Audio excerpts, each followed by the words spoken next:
From the Kiss 92.5 studios in Toronto, Canada. Ladies and gentlemen, This is Roz and Mocha. it's Roz and Mocha. What's going on? Hey guys, this is Bruno Mars. This is Selena Gomez. Chainsmokers. Lady Gaga. Calvin Harris. Celestia Cara. This is Ed Sheeran. You're listening to my boys Roz and Mocha. Roz and Mocha. My boys Roz and Mocha. The Roz and Mocha Show. Between Roz and Mocha, who is your favorite?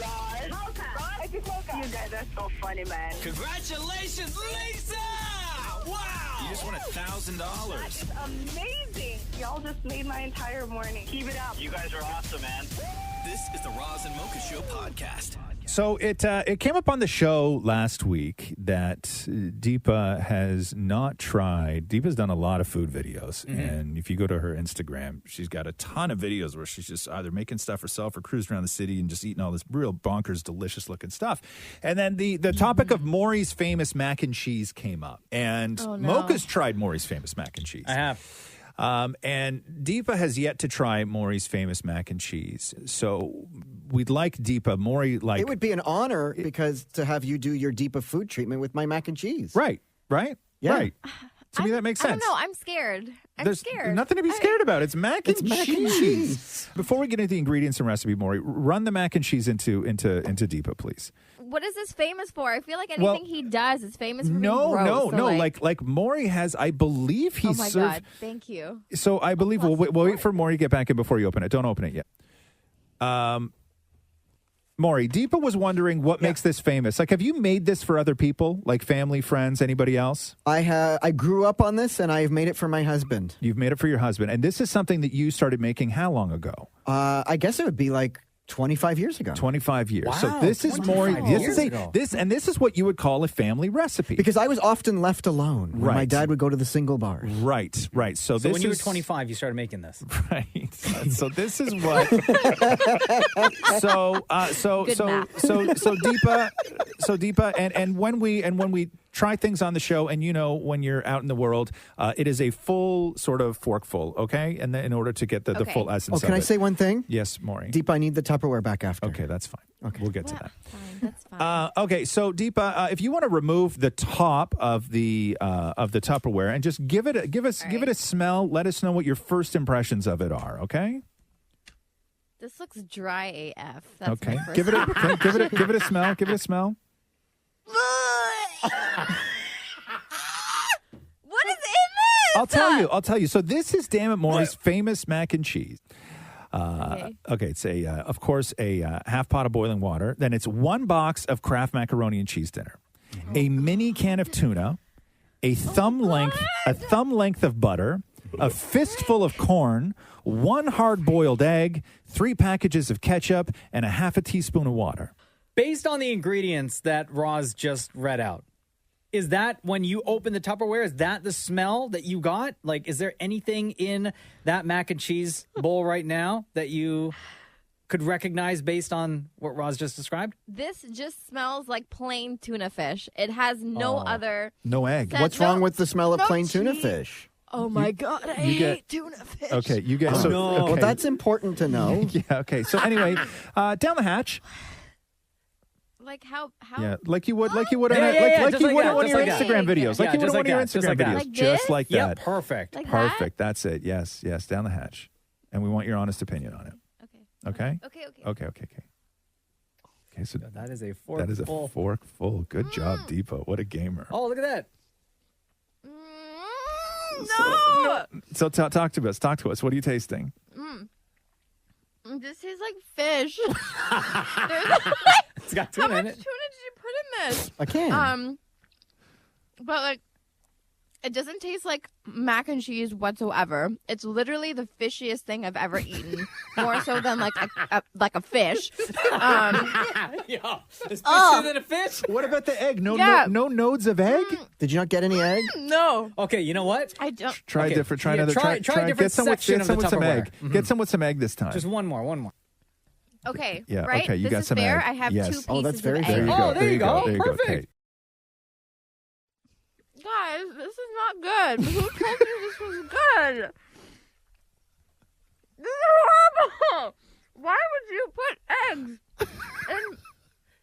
Like, why? I love tuna. taught I love you this? eggs. I love macaroni and cheese. Okay. So, This is disgusting. Can I say one thing? No, what? I've watched what? every single one of Deepa's food videos. Yes. She's never made this face. No, you're right. Deepa has not ever made this face. What? I'm Because hurt. I eat good food. That is the purpose of That's my my favorite. Now, Deepa, would you like to hear Mocha's reaction the first time he tasted Damnit Maurie's famous mac and cheese? What year was this? This was in 2015. 2015. Yeah, here we go. Okay, bottoms up. Oh my God. Okay, go for it. Oh, I can't. Yes, you can. It looks like my green bin. Okay, go for it. Just take a bite. Oh, that was a big, huge bite. Oh my goodness. What does it taste like? Garbage. What is it? Dude, What it's does it taste awesome. like? Describe it. It tastes like garbage. What does it taste like? Like garbage. I can't. Give me something. You can't even swallow? No, I Just can't. swallow. Come on, dude. I've eaten this my whole life. No, I can't. So that was Mocha in 2015 trying Damnit Maurie. Mocha described it as garbage, Yes. right? I was trying to be nice. Like, I thought disgusting was like the nicest word that I could use. But garbage doesn't make sense. But do you notice? You say Do you it. notice Maury's reaction both times? 7 years in between. But I've eaten this my whole life. Can I add something? Famous. If you would like to know how to make Damnit Maurie's world famous mac and cheese, we will post the recipe for you and all these step-by-step instructions. But just to recap again, it is 1 box of Kraft macaroni and cheese dinner, 1 mini can of tuna, 1 thumb length of butter, a fistful of corn, 1 hard-boiled egg, 3 packages of ketchup, and a half a teaspoon of water. Deepa, feel free to take the rest home. No, I was just going to say, I want that. No, the aftertaste is horrible. Horrible. Oh my God. The Roz and Mocha Show podcast. Oh, what'd you do? I'm all out of sorts today. Why? What's the matter with you? So I went to bed Yeah. at like 7:15 last night, right? Okay. And That's early, man. Jesus. Especially this time of year when it's still sunny and like nice. And, blackout drapes, son. yeah. Cozy. You're like a goth kid. Yeah. It was beautiful. I was. Call me Morbius. It was amazing. I identify as Morbius. Yeah. And then at 9:40, Jenna wakes me up Yeah. because there's a spider on the wall. Oh my God. Can you please kill the Are spider? you kidding me? Because she's terrified. Like her, I know, but you're sleeping on a work night. her fear of spiders is real. So, Bro, I had to get up. That's a line. There's a line. So I had to get up. I had to get the tissue. Yeah. I had to kill the spider. And then there was another bug that was like inside of the light fixture that I had to go and get out. Right. Flush them both down the toilet after I Bro. squish them to death. Trained? What? He's a human being. Oh, he's 5. He's 5. Yeah, he's got very short arms. If I was woken up in the middle of the night on a work night, okay, where I got to wake up at 2:00 in the morning, whatever ungodly time you wake up, to kill something, I would expect some sort of reward. Just saying. I'm just saying there needs to be rules for that. No. Look at Maury. Does no idea what we've been talking about. Says so much. None. Says so much, Maury. Yeah, so man, it's much. certificate. Like fries and gravy. Like a bag of chips. How about some Okay, licorice? so how big were we talking here? Where was the spider? It was on the wall. Okay, Like on her side of the bed. Oh, okay. Right? And how big? Like this. Like Okay, like a regular tiny. spider. Regular Yeah. spider. The spider would have gone away. Okay. But in Yeah. her mind, that spider was probably the size of our 40-pound dog. Yes. Right? Yes, sure. And in her mind, at some point, that spider would make its way across the ceiling right above her and then start coming down from the ceiling. I tend in situations like this, and let me know if you do the same thing, right? I tend in situations like this to do what I like to call stud it up, right? Which is when there's something like this that it's only something I can do, right? Your house, it's killing a spider. My house, it might be something else, right? But I like to stud it up a little bit, which you getting out of bed and grabbing a piece of tissue and killing a spider really isn't like a big deal, right? What am I It's gonna not. do? It's Go not a out- lot of work. Go out to the shed, get a flashlight. No. But stud it up is in like Come here, you little... Got it. You know what I mean? Like, I make it seem a little bit more of a fight than maybe it was. I just wanted to get back to bed. Oh, see, And no, don't get me wrong, though. Yeah. She was very appreciative. Okay. Very apologetic. Okay, I know, but this is the thing, okay? When you're woken up in the night like that to do something like kill a spider, okay? You need more than appreciation. Like, your woman needs to look at you like you just came off a battlefield. Oh, right? Trust me. Like, she needs to know that you won. Trust me. This wasn't a task, it was a victory. No, she was very she kept saying, like, I'm so sorry. Okay. You know how I feel about spiders. I didn't want to. I will. I didn't want to wake you. Right. You know what I mean? I hear you. Yeah, no, that's it. So how long did it take you to go back to sleep then? Seconds. Oh, seconds? Really? Yeah. See, I'd be up all night then. As soon as my head hit that pillow, I were was gone again? down. I was out. I was finished. Which magazine? How many magazines do you have in the house? Architectural Digest has that thick spine. You know what I mean? Like, what, for guests? What? For who? For the who? 0 guests that you have over every week? Nobody's impressed when they walk into your house that you have Architectural Digest in a 400 square foot condo. Okay, like that's so true. The Roz and Mocha Show podcast. You ever thought about putting a urinal in your house? Yes. I mean, yeah, but that ain't never gonna happen. Why? Jenna never go for it? Never. And also, the more I think about it, the more I think it's going to look ugly. Yeah. Can you buy urinal pucks? You can buy all that stuff. And they ask people, because I guess you can buy them, like, you could buy urinals at Home Depot. I didn't even know this. But 14% of guys said that they want a urinal in the house, and 91% of women said that they do not. Deepa, if your husband came to you today and said, I'm thinking of having a urinal installed in the bathroom, in the master ensuite. I think it would look so weird in a residential house, though. Same. I mean, I don't see anything wrong with it. Like, yeah, it might look weird, but... Isn't that what the shower's for? Ew, I'm sorry, what? I'm just kidding. I'm kidding. Sorry, Deepa, I'm kidding. Are you? I'm kidding. Most guys do that. I sit to pee. I don't want a urinal, and it's not. Maybe I don't want a. It's not that I don't want a urinal. First of all, I think that if I walked into somebody's home and they had a urinal in the bathroom, I would just be creeped out. Right? I would be like, "What is going on that this guy needs both?" Right? Yeah. I would be okay having a urinal in the house. What I would not be okay with is if anybody besides me used my urinal. Oh, completely. See, I'm the other way around. I'd rather have a guest urinal so that I know that nobody's sitting down on my toilet. Really? But then you have to assume that it's only dudes coming up. Well, I guess. No, women have a toilet, no? Yeah. No, but he's saying in yeah. the guest, but he's saying in the guest bathroom. I just don't like going in and then feeling a warm seat. That's my favorite. But how? That mine too, Deepa. No, if somebody else warms it. Yeah. But how No often way. are you going into the bath? First of all, you don't have people who come over to your place. When we used to, for like 24 hours after we had guests, I would use the other bathroom because until Matthew cleaned it. Hold on. There's a more interesting conversation here. Deepa. Sorry. No. Hold on a second here. We'll get back to you, Maury. Deepa, explain why you prefer to sit on a warm seat. Like a pre-warmed seat by a person or like a naturally warm seat?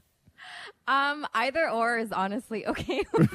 Warm is warm. Now, is this only at home or in public as well? Oh, that's a good question. No, Ew. I I feel like you would say yes. Just say yes, Deepa. Warm is warm, no matter where in the world. Warm is warm. It doesn't matter how it got warm? Doesn't matter who else's warm it is? No, it's just like I find it really comforting and I feel more relaxed. It's great.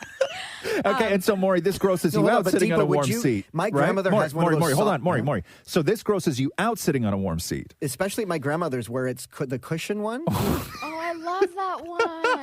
You sit on it and the air releases. That's Oh, the no, you best. don't want to sit. When you sit on a toilet seat, it shouldn't go...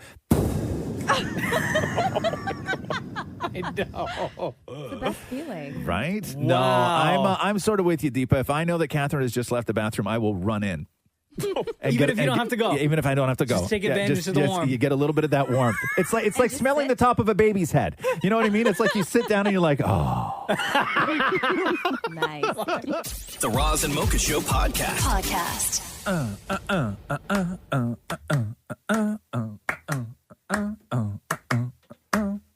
alone on that one, huh? Cool. Thanks, guys. When Damnit Maurie's trying to clap. Yeah, you have to be alone. I know. How'd everybody do on Wordle? Whenever you start anything, you don't want Maury to be the first one to join you. No, never. That's when I Well, tap hold on. out. Let's create a list. Well, hold on. Let's not. How did everybody do at Wordle? That was the question. Oh, let me send mine. Did I not send mine to you, Brownies yet? Shem got his in 3. Damnit Maurie I took got mine him in. 6, even though we all know Maury cheats too. Okay, you can't cheat on today's. What do you mean I you have can't? officially quit Wordle. You have, eh? Yeah. Yeah, after I knew it wasn't going to take you long. After almost 2 weeks of being on Wordle. Is that the kind of dad you want to be, a quitter? Oh, No. oh, Because it's all about... Okay, thank you, stop, everybody. Maury. It wasn't that good. Oh. Because for me, what I found... Maury's about to quit life right now. Totally. You're breathing. Soul has just left. I'm out of here. What I found during the week, maybe I'll just quit only during the week.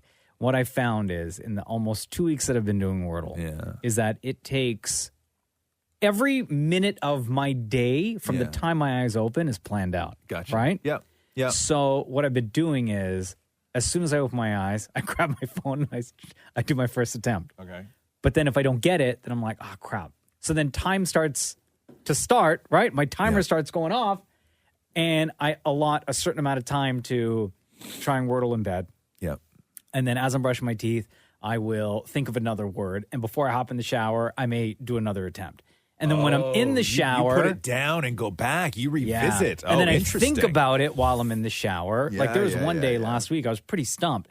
And I didn't get it until after I got to work. So my entire time that I opened my eyes for the day up until I figured it out, there was like almost an hour that had gone by. There should be a timer on Wordle. No, come on. Listen. Wordle is great because it doesn't have a timer. And a couple of times I've waited until I got here, right? And usually because I'm the first one here, right? Yeah. And I start working right away. But if I don't do Wordle, it's on my mind, and then I can't start anything else until I complete the Wordle. And then when I do, I look at the clock and I'm like, crap, I just spent like 10 minutes that I could have been spent doing some work. Right? Mine takes 10 minutes. Okay. And I enjoy having that sort of small bit of nonsense, but yet still a victory to start my day. Completely. Right? I enjoy the frustration. I enjoy the puzzle about it. I like everything that Wordle is. So it takes me 10 minutes to do Wordle. Mm-hmm. When I super got into Wordle, because I was very hesitant to get into Wordle, and then when I realized I actually quite enjoy doing Wordle to start my day, my day used to start, my alarm would go off at 3:55, okay?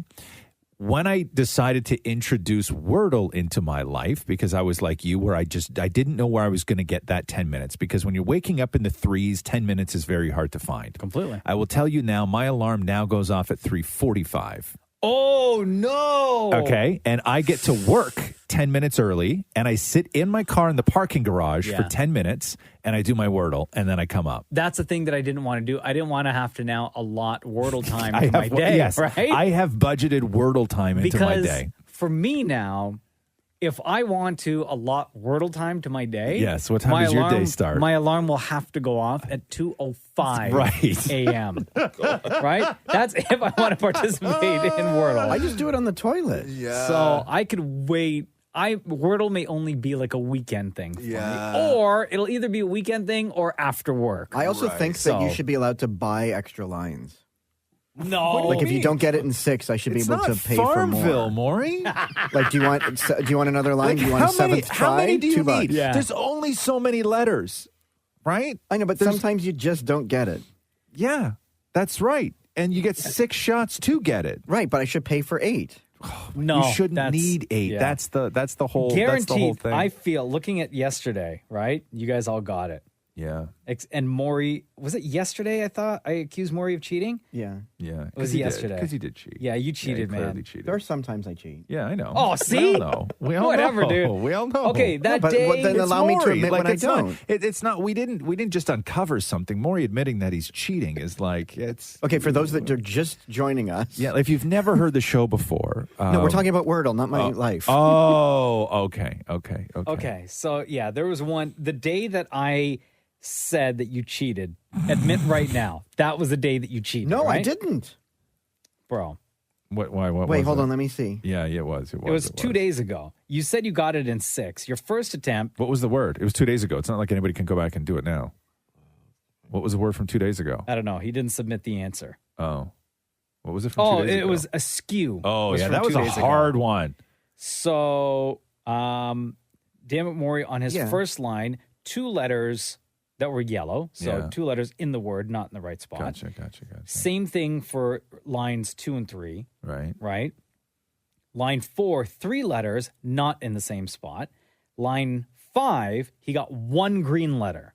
I just realized. And one green letter Yeah. and 1 yellow letter. Meanwhile, he did not use any of the other letters that he got previously that are in the word but not in the right spot. Right. And then on the last line, he got the whole thing. He came up with askew. Yeah. You've never used You're askew in your life. such a liar, And then dude. lines 1, 2, and 4, I put E in the same spot.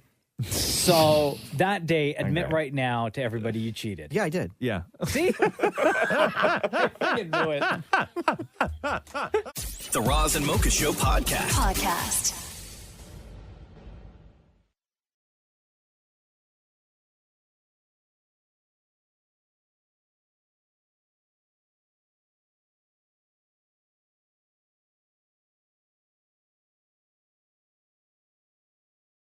Hello, Jenny. It's Roz and Mocha. How are you? I'm great. How are you guys? Good. What's going on?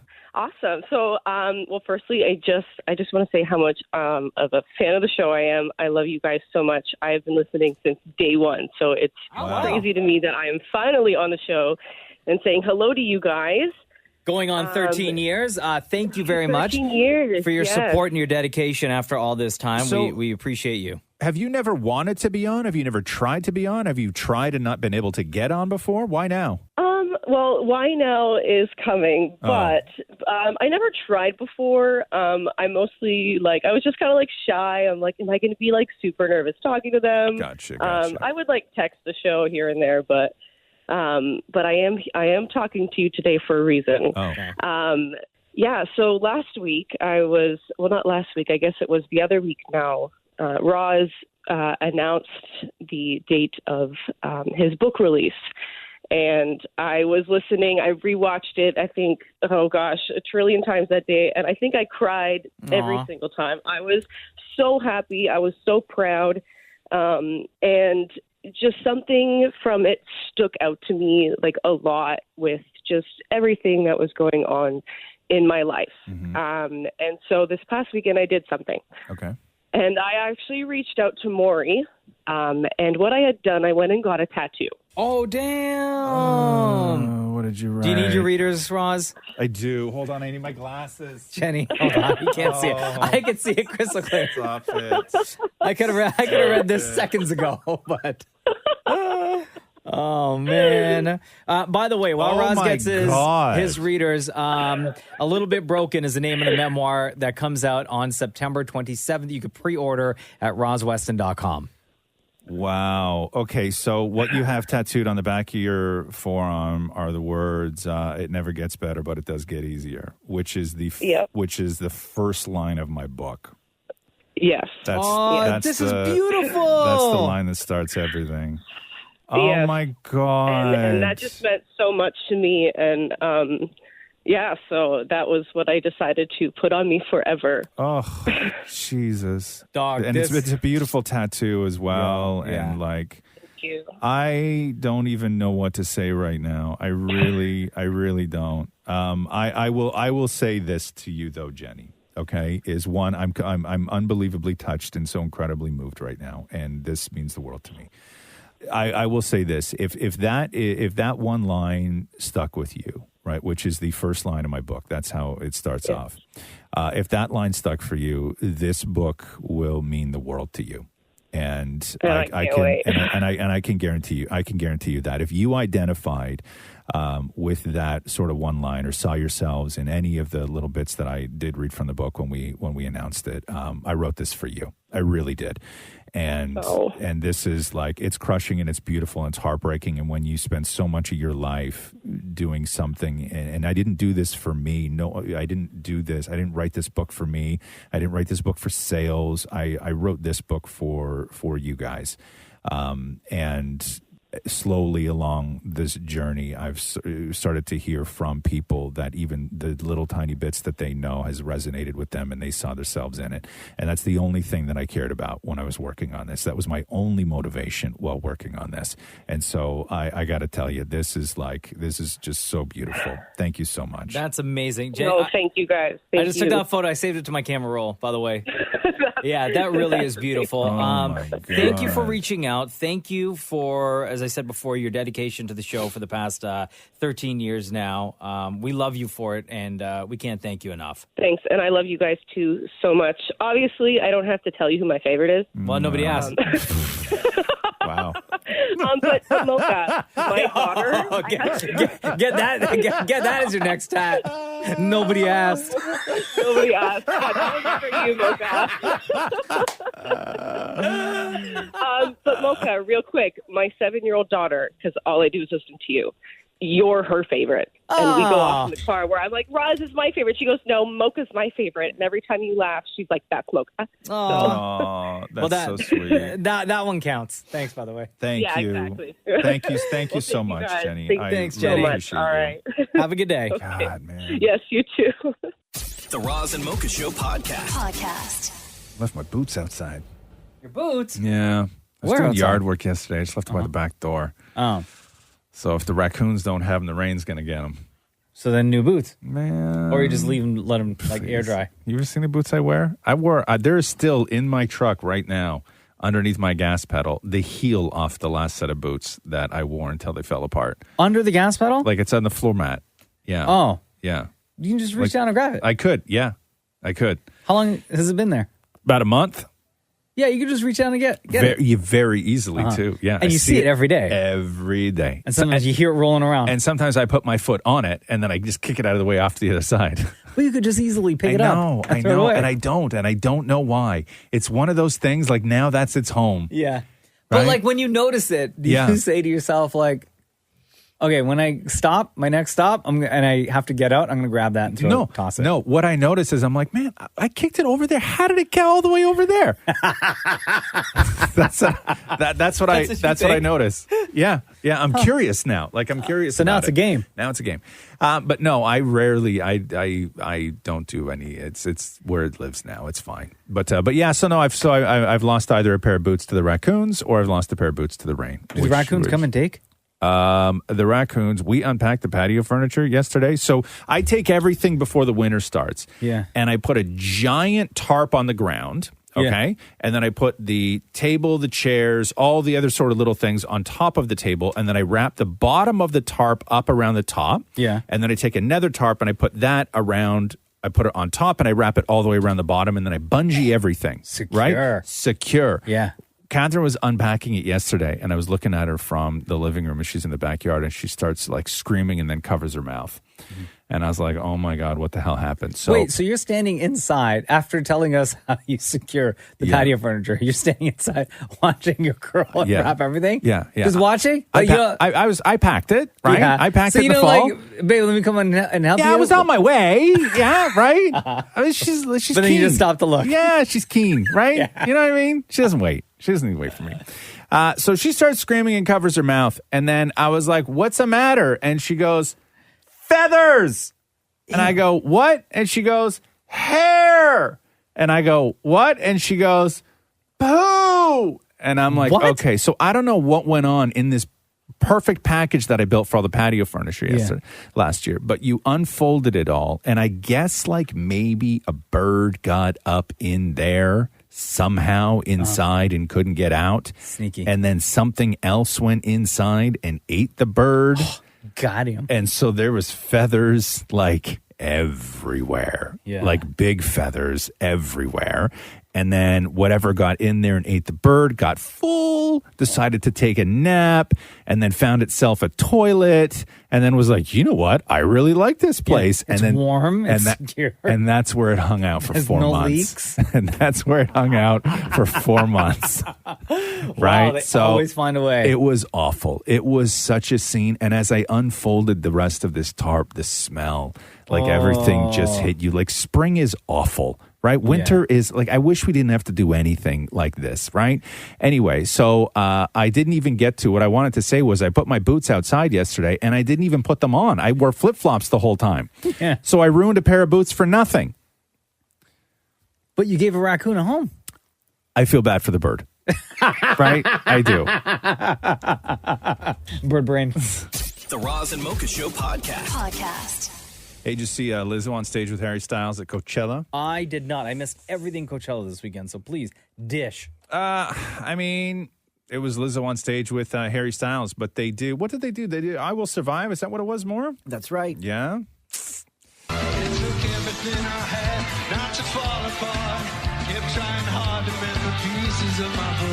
Pause for a second.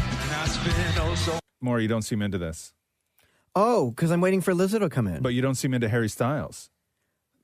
I'll be honest with you. Yeah. It was he's very, yes, no, I am, but. What's the answer, bro? Is it yes I or wasn't is it crazy no? about the performance. No. Oh, okay. Why not? I thought it could have been sexier. Really? What was he doing that was not Like, sexy? take off the feathered boa. Take off the fur coat. I gotcha. What are you? So this has nothing to do with like his singing or anything like that. You just want to see less clothes. Yeah, like I was You want quite more disappointed. skin. I'm like, what are you doing? Okay, here we go. Oh, damn. Not to fall apart, kept trying hard to mend the pieces of my broken heart. And I spent so many nights just feeling sorry for myself. I used to cry. Pause for 1 second.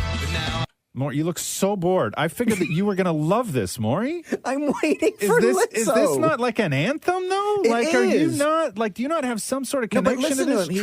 track? He's not giving it like he's not into it. You think he sounds bored? Yeah. Okay, so maybe when Lizzo comes out, Harry Styles will sound less bored.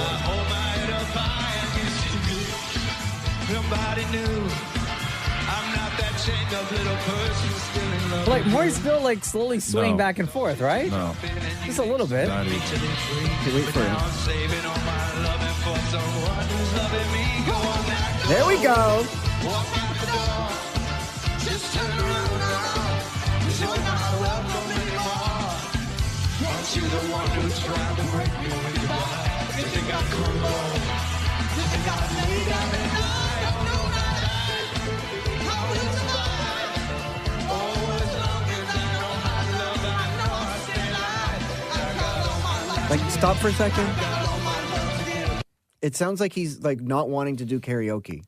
Harry Styles, not a lot of range on that guy from this track I'm getting, huh? No, he just kind of like stays on the same note. Very right? like It just feels like he's like monotone. not into it. very, but I think very he's, monotone. I think I don't he's mind giving that, he's though. giving Lizzo the Nah, come on now. the higher part of the song, No way. right? That's No also way. not a song for a dude to really show off. Well, his don't range, forget Cake. right? No, well, no, but you're right. the band Cake redid this song. Two guys sang it once. Yeah, but Lizzo nails that though. Yeah, but that's I her don't range, even, man. I think that he should have. As soon as she came out, I think that he should have put his mic down.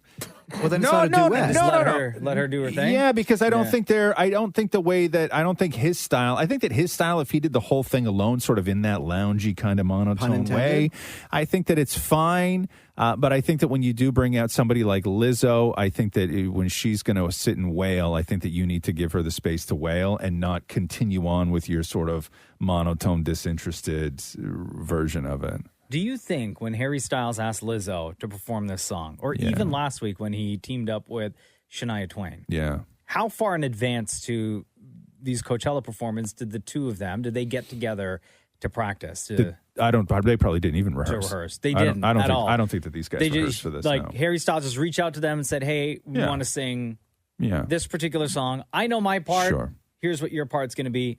And we'll just like, I don't do think it on that there stage. was a lot of. I don't think that they rehearsed for it. It doesn't sound rehearsed to me. No offense. Wow, so everybody hates this performance, huh? So disappointing. Yeah.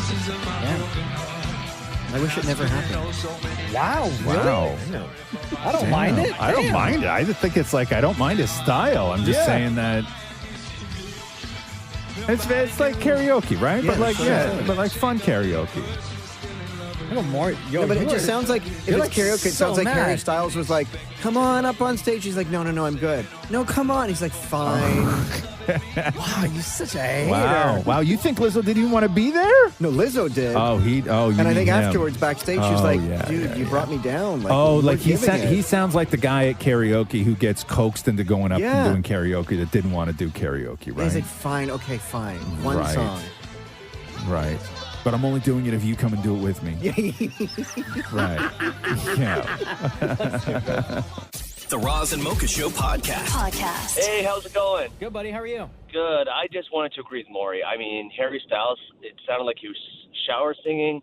He was pushed into karaoke singing. It was horrible. Dude, Maury's critique of Harry Styles had nothing to do with his voice. Maury's critique of Harry Styles was because he was wearing too much clothes. Well, that, and he did mention about the whole karaoke thing, and I agree. I think that it was just too, it was horrible, to be honest. There's nothing worse. There's nothing worse than when somebody calls in the show saying that they agree with Maury when they've made a mistake. I and love you're actually Maury. agreeing You with can me. tell Maury I No, love him. you- I love no, Maury. What you wanted to say was, I agree with you, not Maury.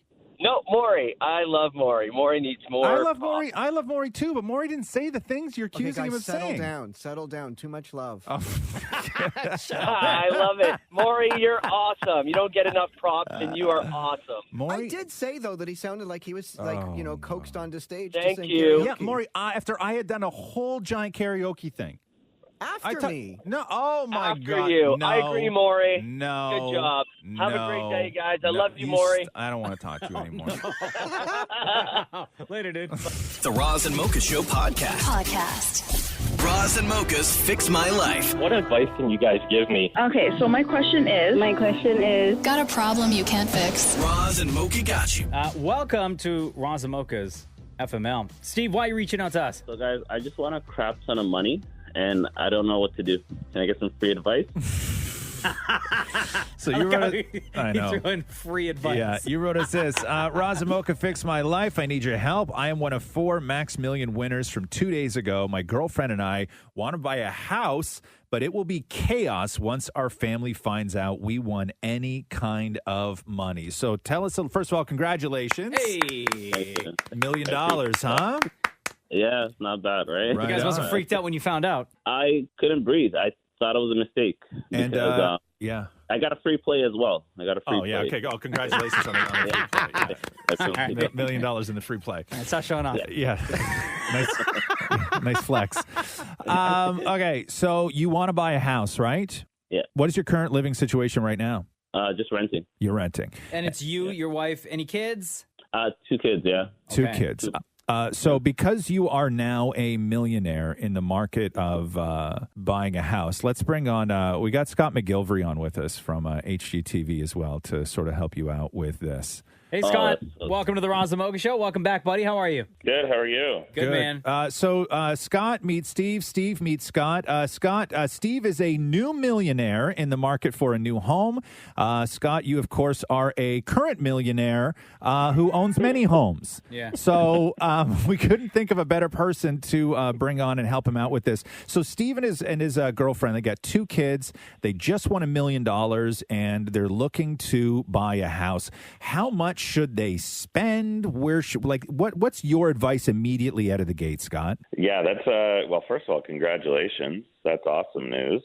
And of course, you want to celebrate, but I think that you also obviously want to be mindful that that this is also, winning the lottery is one of the fastest ways to bankruptcy as well if you're not careful. Yeah, you don't want to. We know. We're not going to be stupid about it. We want to be smart about it. And it's not a lifestyle change. It's a boost. We know that. So Steve, how much of the $1 million are you looking, do you think? Like in your head, are you wanting to throw down on a house? And then I want to get Scott's thoughts on that. Honestly, we're willing to do 50 to 60% if we need to, right? Just to get a regular mortgage payment. Yeah, so my first suggestion would be I love the fact that you're going to go from renting to owning because that's an investment, right? That's going to take that money and it's going to grow it and keep it protected as a nest egg for the future. And when it comes to purchasing a property, I got, what you're going to have to do, first of all, is make sure that you guys qualify for the amount of mortgage that you plan on having for the type of house you're looking for, and that will affect what your down payment is. I would say at minimum you want to put a 20% down payment so you avoid any insurance on a high ratio mortgage. And then if you can put a little more, that's great. But there's no perfect number, like not 500 or 600,000. It's 20% down minimum would be my suggestion. As long as you can support financially, you qualify. Your debt ratio service qualifies to service the rest of the mortgage. I would put some of it into an investment. A portion of it I would invest in, something fairly safe, like stocks or a small portfolio. And you could talk to your advisor or whatever bank you're working with, and they could probably help you set something up. My next piece of advice would be to maximize your and your girlfriend's TFSAs. Max those out, because those are probably the best way to invest your money. It's tax-free earnings on the interest you make on that money, which is fantastic. And then there's going to be a small... there's going to be this awkward moment where people find out and you're not sure what to do about it. Well, that's one of the things that Steve had said, like that once his family finds out, I assume you mean like your parents and or siblings or your girlfriend's parents or siblings, once they find out that there's going to be chaos, what kind of chaos are you anticipating? Oh my God, it's half, if not the whole thing, right? So they're unrealistic. Let's be real, because people finally have money. People come out of the woodwork. So here, I'm gonna, and Scott brought up a good point, which is what you can qualify for and what you can carry. So I know in the neighborhood that you were looking at, right? I'm looking at a house right now in the neighborhood. It's just a regular house. It's 3 bedrooms, 4 baths, I believe, unfinished basement, which you could do. That house in the neighborhood you're looking at is 1.4 right now. So let's say you threw half down. So we'll say $500,000. Scott, what's a mortgage? What's an interest rate right now? You can still get a good interest rate. Somewhere between 2 and 3% is where you're going to land. So let's say 3. So even if you threw $500 down on this, okay, as a brand new millionaire, your monthly payment, property tax and mortgage, is still going to be $4,800 a month. Yep. Can you afford that? No, to be honest, we looked at it. What we decided was we want to be in the range about 3,600. We can do. So that's why we said even if we have to put more of it, listen, we have cars that are paid off. We don't need to do anything crazy. We don't need to do anything silly, which is why with us, we're saying even if we have to do most of it, we will, just to kind of finally own a home. Is it smarter, Scott, to throw down a bigger down payment so you can get that monthly lower, or is it smarter to go for a smaller home that you can full out afford? I often tell people, buy as much house as you can afford. Don't buy more house than you can afford. Gotcha. There you go. Scott McGilvery from HGTV, cannot thank you enough. Your insight and wisdom is always welcome on this show, and we appreciate you, man. Well, there's one more thing he should do. Spend $35 on Roz's new book. It's worth it. Hey! RozLessonGuard.com! Get you that memoir September 27th! You guys are the best. Scott, take care, bro. Steve, all the best, man. Thank you. Roz and Mocha's Fix My Life. On Kiss. Hello? Hi, Katie. It's Roz and Mocha, your boyfriends. Yeah, I knew it. Okay. Hello. Hi. What do you mean you knew it? Okay, because my roommate has been super weird all morning. She's been making sure I'm, it's all weird. Yo, we hear this so much from people when they ask us to call like their friend or spouse or whatever. And when we eventually talk to that person, they're like, yeah, my spouse or partner or friend has been acting weird all day, making sure my phone is on, making sure the ringer is on, being like super weird around me, like always being around me. So that's been happening with you and your friend Petra, who wrote us, right? Yes. Well, because yesterday, like, my roommate knows Shem. Petra knows Shem. Okay. So she was like messaging with Shem, and I was telling her all this stuff, how like I woke up to you guys, because you guys are on my like alarm clock radio. Yeah. And I'm bad at mornings. So you guys save me every morning. And I wake up, and sometimes like you invade my dreams because you're the voices in the morning. Okay, hold on. Before we continue, Katie, can I read to you and to Roz what your roommate Petra sent in to us? Yeah. Okay. My roommate is a huge Kiss fan. She absolutely loves the Roz and Mocha Show and everyone on it. She wakes up to Kiss on the radio, drives to work with Kiss on. At work, she listens to Kiss. She texts in all the time, and then in brackets, never while driving. Sure. Today, it came to a head when she heard her text read on air, which then has taken over our breakfast. And then another time, her text was read on air when she warned about the perils of watching cinematic masterpieces like Game of Thrones with motion soothing on, which I was informed was recently referenced in a recent episode of Euphoria. Yeah. Much to her delight. Needless to say, she is diehard to the point that y'all, the Roz and Mocha Show, were in her dreams last night. She says it's because she uses CBD oil on her neck before going to bed, which gave her the weird dreams. But can we believe her? Interesting. So there's a lot to unpack here, Katie.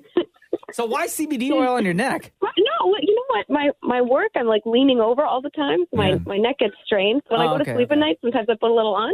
It's good stuff. What does it do? How do you does it help you fall asleep? What does it do for you? No, it just it relaxes my neck a little bit. Like I've got it's a menthol CBD oil stick, so I don't know if it's in my head or if it's the CBD. But I always feel like my dreams are a little crazier when I put it on. I don't use it every night, but when I do, my dreams are always crazier. Now, Katie, I know that Roz isn't going to be interested because he hates hearing about people's dreams, but I am very much interested. Can you recall what your Roz and Mocha dream was? I wish I could recall more. All I can tell you is there was a beach. We were all hanging out on a beach together. Yeah. And then we were walking. It was sandy. There were dunes.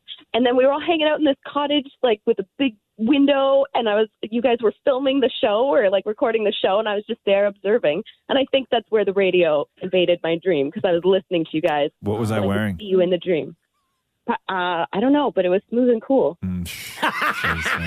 Wow, you really listen. Yeah, I'm never asking another question ever again on this stupid show. Well, Katie, now that we have you, a super fan of the Roz and Mocha Show, on the Roz and Mocha Show, is there any questions you've ever wanted to ask or anything like that? Oh my God, so much pressure. So wait, were you guys super close before you started the show, or do you feel like you came super close during the show?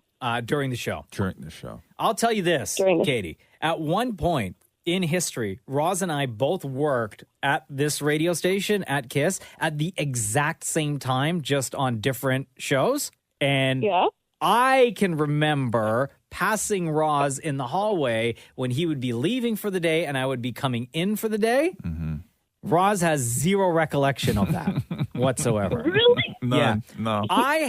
Here's how long in the past Roz and I had worked together, okay? Yeah. And he didn't know. I have a picture. It is a group picture, a staff picture that was taken at a event that we threw, a big concert that we threw. And Roz and I are in that picture, maybe 3 people apart from one another. Yeah. And he has zero recollection of us being being co-workers. No. I don't, he can't even cue memory it now or something. No. I don't even remember that day.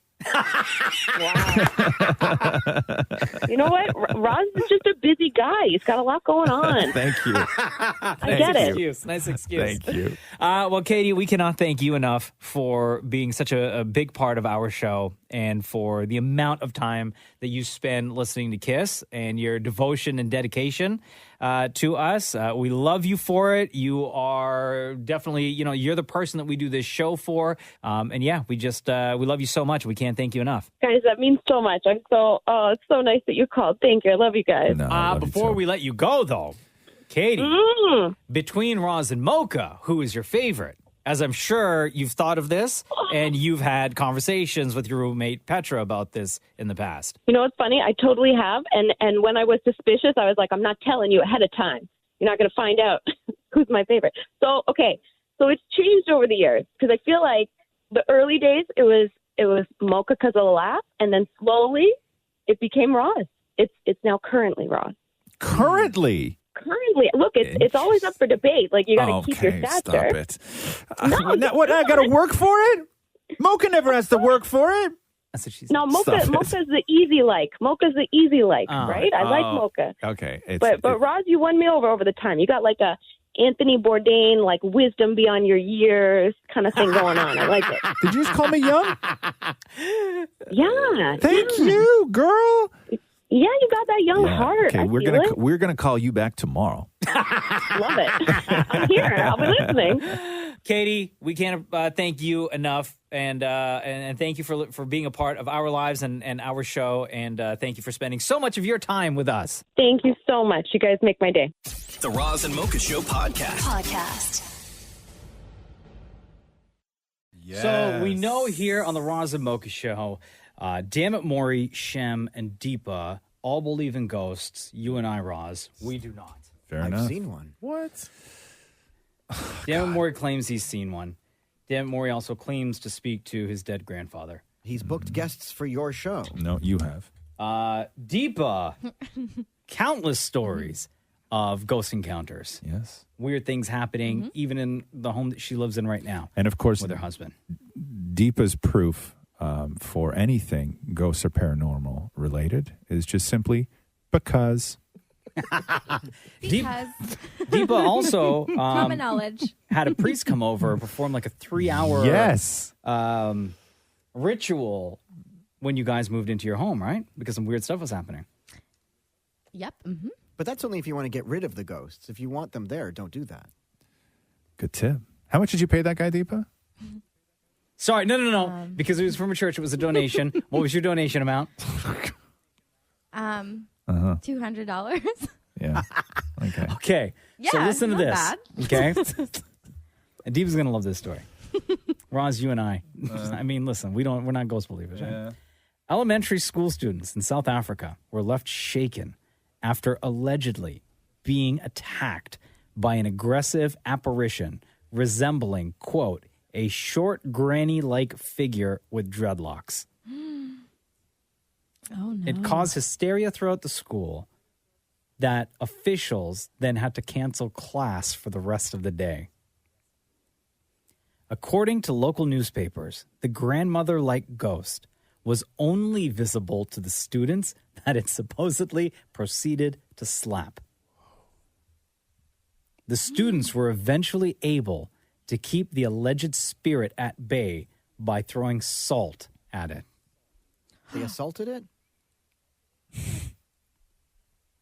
This story went so far in South Africa that the mayor in this community had to do an interview on the news about it. About the ghost slapping kids? Mm-hmm. Okay.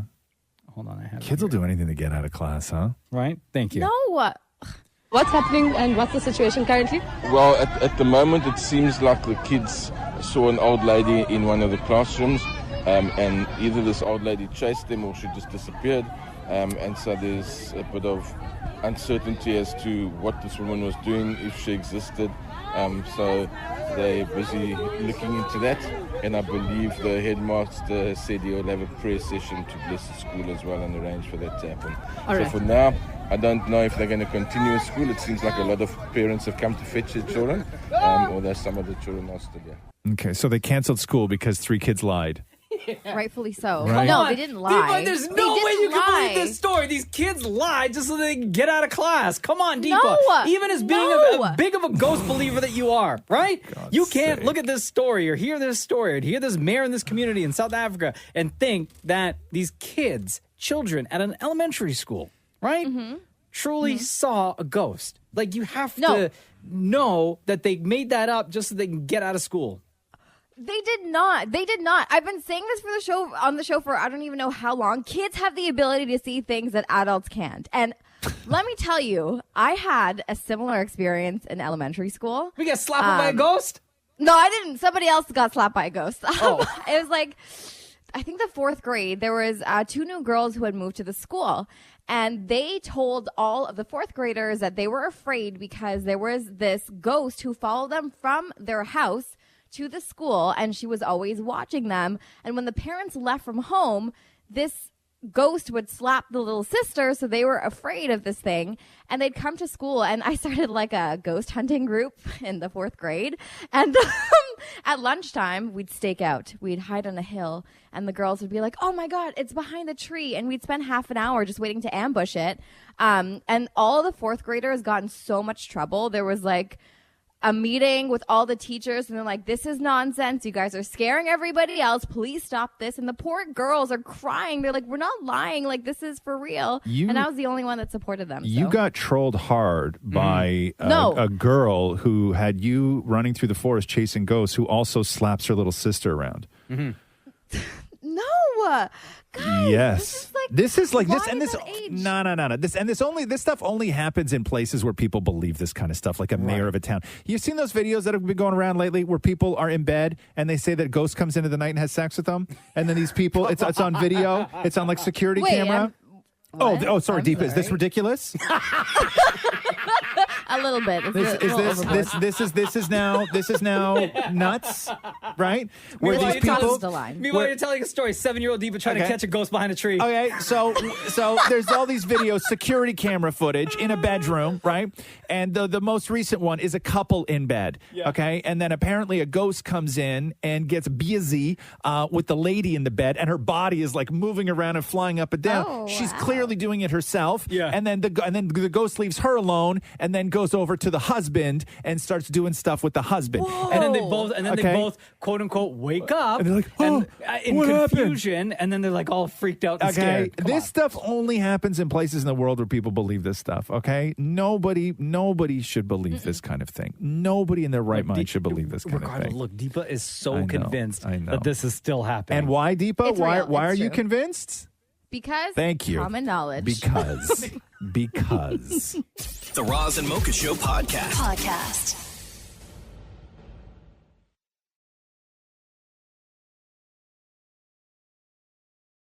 How's everybody doing? I got my tax return. I'm good. You got your tax return already. Like the money. What'd you get? Like the amount? Yeah. Can I legally say? Legally? What? What do you mean legally? I don't know. Like, do they take it away if you say it? Well, only if you lied to get it. Did you lie to get it? Yeah, you can say what you got. I just wouldn't say how you got it. You know what I'm saying? Do you have an account, or you went to like I one of the H&R kiosks? Block. One of the kiosks in the mall? Yeah. Yeah. Yeah. So what'd you get back? I got back $1,000. Yeah. What'd you do with it? What are you going to do with it? Well, I bought coffee. How much did you tell Matthew you got back? Oh, no, I told him. You did? And I said I'm keeping a little bit of it, and then we're deciding between whether to put a chunk to the mortgage or a chunk Keeping to a little RSP. bit of it. Okay, so you're going to... a little bit. So you're going to put some down on the mortgage? No, we're deciding between mortgage Yeah. or RSP. RSP. That's your answer? Well, no. I would The do... smart thing is always mortgage, right? Yeah. Mm, Like I kept some back Yeah. to get me out of the red. right. When you say put it on the mortgage, what do you mean put it on the mortgage? Like you transfer it and put it towards the principal. Okay, but so what, like $400? Yeah. Yeah, I mean, I would not do that. Wait, so what did you, so far out of the 1,000, right? Yeah. Let's figure this out. So when did you get the money? Yesterday. Oh, okay. So far. Must be dying. Must be I just know. like killing you right now. Itching. He's got a whole $1,000. Okay, Like, so you bought everybody in the room coffee, No. which was very nice. Thank you very Yeah, much. yeah, Very that's Starbucks. right. You did buy Okay, so coffee this how much did you spend? Appreciate So that. it was not just coffee; it was coffee plus your snacks for the morning. sliced right? salami. Okay, Yeah. so what was the total on that? It was $20. Okay. Man, if that is not the order of somebody who is single, I don't know what is. You know, if I worked at a coffee shop and somebody came in and ordered coffee and salami, I'd be like, you have nobody who loves you, right?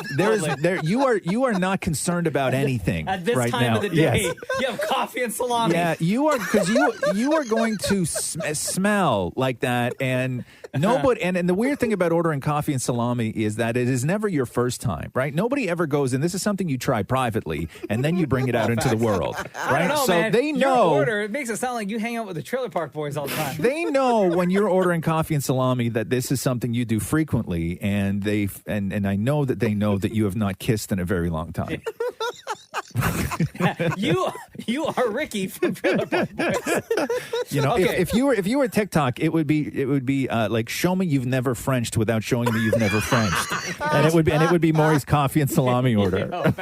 Okay, so now we're down to $980 remaining for your tax return. So what was decided? So you think I got to do that TikTok video. What do you think you're going to do with the money now? What do I think I'm going to do with it? So you have $980 remaining. Yes. So $400 is going to either mortgage or RSP. Okay. So now $580 $200 left. takes me out of the red. Oh, that's it, huh? Yeah. Okay, $380. Yeah. Okay. So Is this 100. play money? Well, no. $100 is going to go to groceries. Okay, so $280. Yeah. That's what's left. Yeah. Oh, it'll probably go like 30 will go to gas. Okay. $250. Okay. Somehow, $100 will disappear. Okay. So somehow, yeah. So $150 left. Always just like, I don't know where I went. I think that 100 has already disappeared. Yeah, so do I. That happened at Because the start. Thursdays we do Uber Eats. Yeah. Okay, so now you're Gone. down to $150. Yeah. Yeah. And that just sort of absorbs itself. It absorbs itself. Excuse me? Like it just kind of. They should put you on a poster for the Liberal Party. Yeah, you're like Justin Trudeau. The budget will balance itself. The Roz and Mocha Show podcast. It wasn't that long ago, maybe, I don't know, last week when Amanda Bynes started cranking out new tunes. Oh, this again? Big tunes. And this caused a fight on this show because at first we were all like, no, it sucks. And then Shem was like, does it suck or is it fire? And then I was like, no, I think it's fire. So if you remember, what was the first song called? Diamonds. Diamonds. So let's play a little bit of Diamonds. This is Is the city where we party all night. Chillin' till the AM. Yeah. To the next flight. Yeah. Diamonds, diamonds, diamonds on my neck, on my wrist. Diamonds, diamonds, diamonds on my fist. Yeah, You still don't like it, Mocha. How is it? I'm the only person on this show. Like, Yeah. Damnit Maurie's dancing. You're Yeah. dancing, Roz. Yeah. Shem's dancing. Deepa's dancing. Yes, we are. Like, come on, y'all. Okay, so you still think it's trash? Terrible. But imagine, and Shem, help me out here, okay? Listen, here's the deal, Mocha. Thank you. There are rappers and hip hop artists right now that would do the exact same thing, put a fire beat underneath it, like that one. Although that beat's kind of trash, but but seriously, they dropped that, and in the clubs, people would be flashing their but bling. this is terrible. Oh yeah. Okay, man. fair enough. You give this beat, this production, right? Yeah. To Drake, he would turn it into a fire song. Come on. Absolutely, right? Yeah. But this, like, no. Wait, that's Amanda Bynes? Yes, it is Amanda Bynes. Hey. And don't worry, we got more, Deepa. We got more. Yeah, so why are you bringing this up? Because you got a new one. Come on. What is the matter with you? What is the matter with you? Why don't you love art? Oh, shut up. What? Okay. Okay, so the new track, now you remember Amanda Bynes is making this stuff with her new fiance, okay? What's this one called, Maury? Fairfax. Fairfax. So take a listen to this now.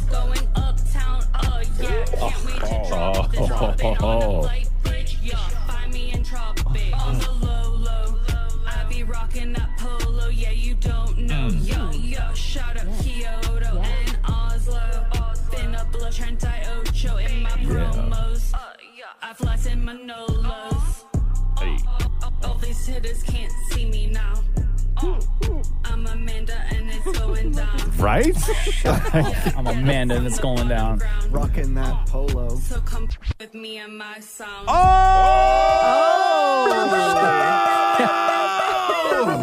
Okay. Y'all are just trolling No, now. we're not. You guys are trolling. No. You guys are trolling so hard because you know I don't like No, this. You are legit the only person on this show that doesn't think that this new Amanda Bynes is fire. That's heat, bro. That is. No, Thank that you, is Shem. not. Shem of all people. Hey, bro. Come that's on, heat. man. Listen, man. Hey, listen. From one artist to the next. That's heat. Yo, I hate you all, honestly. The Roz and Mocha Show podcast. There's this new book out today called The Palace Papers. If you're into all things royals, you're going to love this. The Palace Papiers? Yeah. Okay. So, one of the revelations is about Prince Charles and how he likes to travel. And you always hear of, there've always been stories of like when bands or artists travel and they go to different venues, or they go visit different cities, they need certain things in their hotel room, right? Yeah. Or in the backstage area. Yeah. They need it to look a certain way. Yeah. So this is what they're talking about. One of the parts in the book is they're talking about the way Prince Charles travels. And they got a lot of this info from Prince Charles' former aide, who goes, his name is Michael Fawcett.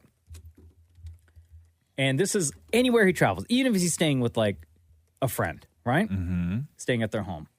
Quote, when he traveled to stay at a friend's country house, a truck arrived the day before bringing his bed, furniture, and even pictures, which this guy, Michael Fawcett, would then make sure it was hung in the bedroom of the place that he's staying, even if the homeowner's stuff is there. Like, their stuff would be removed from the room to make room for Prince Charles and all his stuff. Yeah, that's a baller move.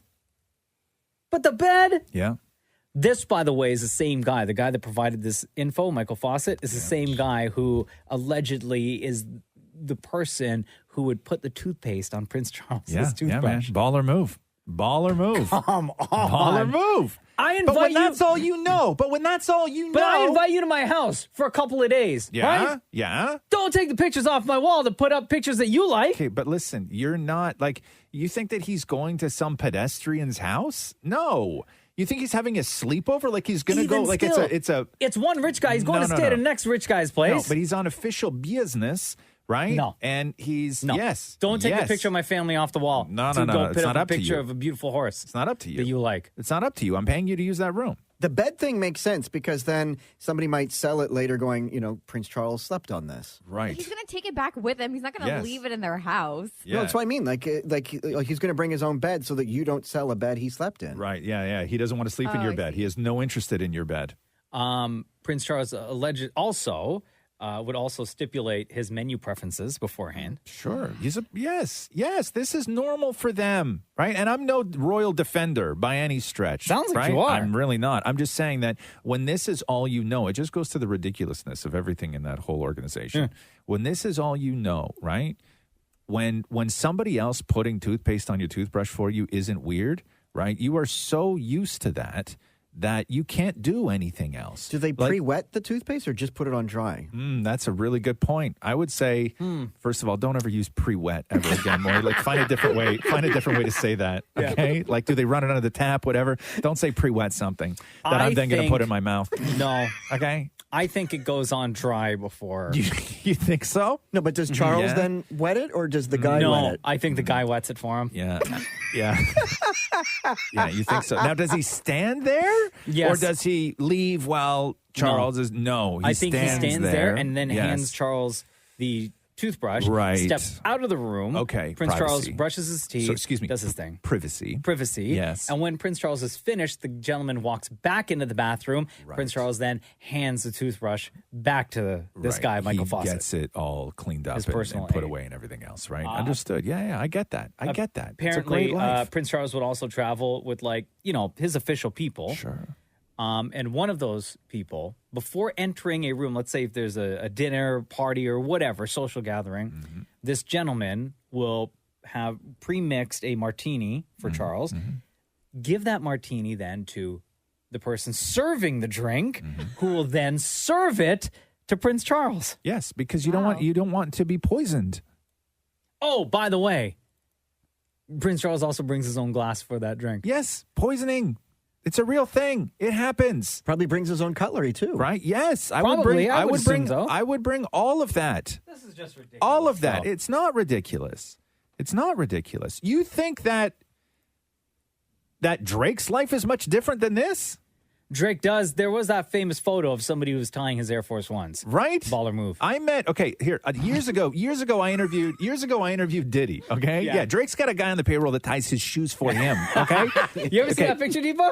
No, but He was maybe outside of his just doesn't mansion. know. Years ago, I met Diddy, right? Diddy comes in. I'm sitting on a stool. Diddy comes in and sits on the stool beside me. Yeah. Two gentlemen walk in following Diddy. One guy has like a little tiny brush that fits in the palm of your hand, and he starts doing just Diddy's hair with it, right? And Diddy's Okay. got short hair, and he starts sort of just combing it back. And another gentleman walks up, opens up a giant leather case, reaches in, pulls out a tiny little tub of chapstick, unscrews the top, puts it in front of Diddy. Diddy puts his finger in it, rubs it on his lips. The guy does the cap back up and puts it right back in the sack. Okay, he's got a lip balm guy and a hair guy.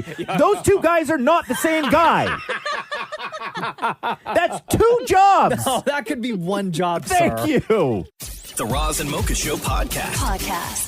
Surprise, surprise. What? Kardashian's getting called out for photoshopping another picture for IG. Oh, God. What do they do now? This time, people were accusing Kim of photoshopping out her belly button. Really? Yeah. So let me show you the picture, all right? So there's two photos. One, you can clearly see where her belly button is. And then the other photo, as part of the same post, the same slide, you don't see her belly button, right? And she's promoting her Skims line of clothing. I'm a belly button expert. I don't know if you know this or not. Do not. I can't see anything. Put your readers on, man. No, I can't. I don't know what I'm looking at. I don't see any belly button in any of the pictures. You don't see it, like, right there? See where she's sucking in her belly right there? Okay, hold on now. Right there, man. You can clearly see the divot where the belly button is. Okay. I'm also an expert in divots. Right there. Can you see it? Oh, yeah. And then on this photo, you don't see a belly button. No belly button. Right? Yeah. But what Kim is saying in her defense, because she posted about it, because so many people were going in on her, What right? did she say? She was saying that it's actually... So this Skims brand that she has, right? Yeah. The underwear, they're high-waisted underwear. So she said that the band for it was pulled up over her belly button. Like, she would never Photoshop out, like, what's the reason to Photoshop out your belly button, right? Well, because so she's saying she pulled, it's the band on these high-waisted underwear that she pulled up as high as her belly button. Okay, sure. Why not? I will say this though: when you do that kind of intensive editing on a picture, but you're doing it on your phone with your fingers, like normally when those pictures are retouched, they're touched by people who have like a stylus pad and the pen, and they're zooming in on these raw images. Like you have a lot of pixels you're working with.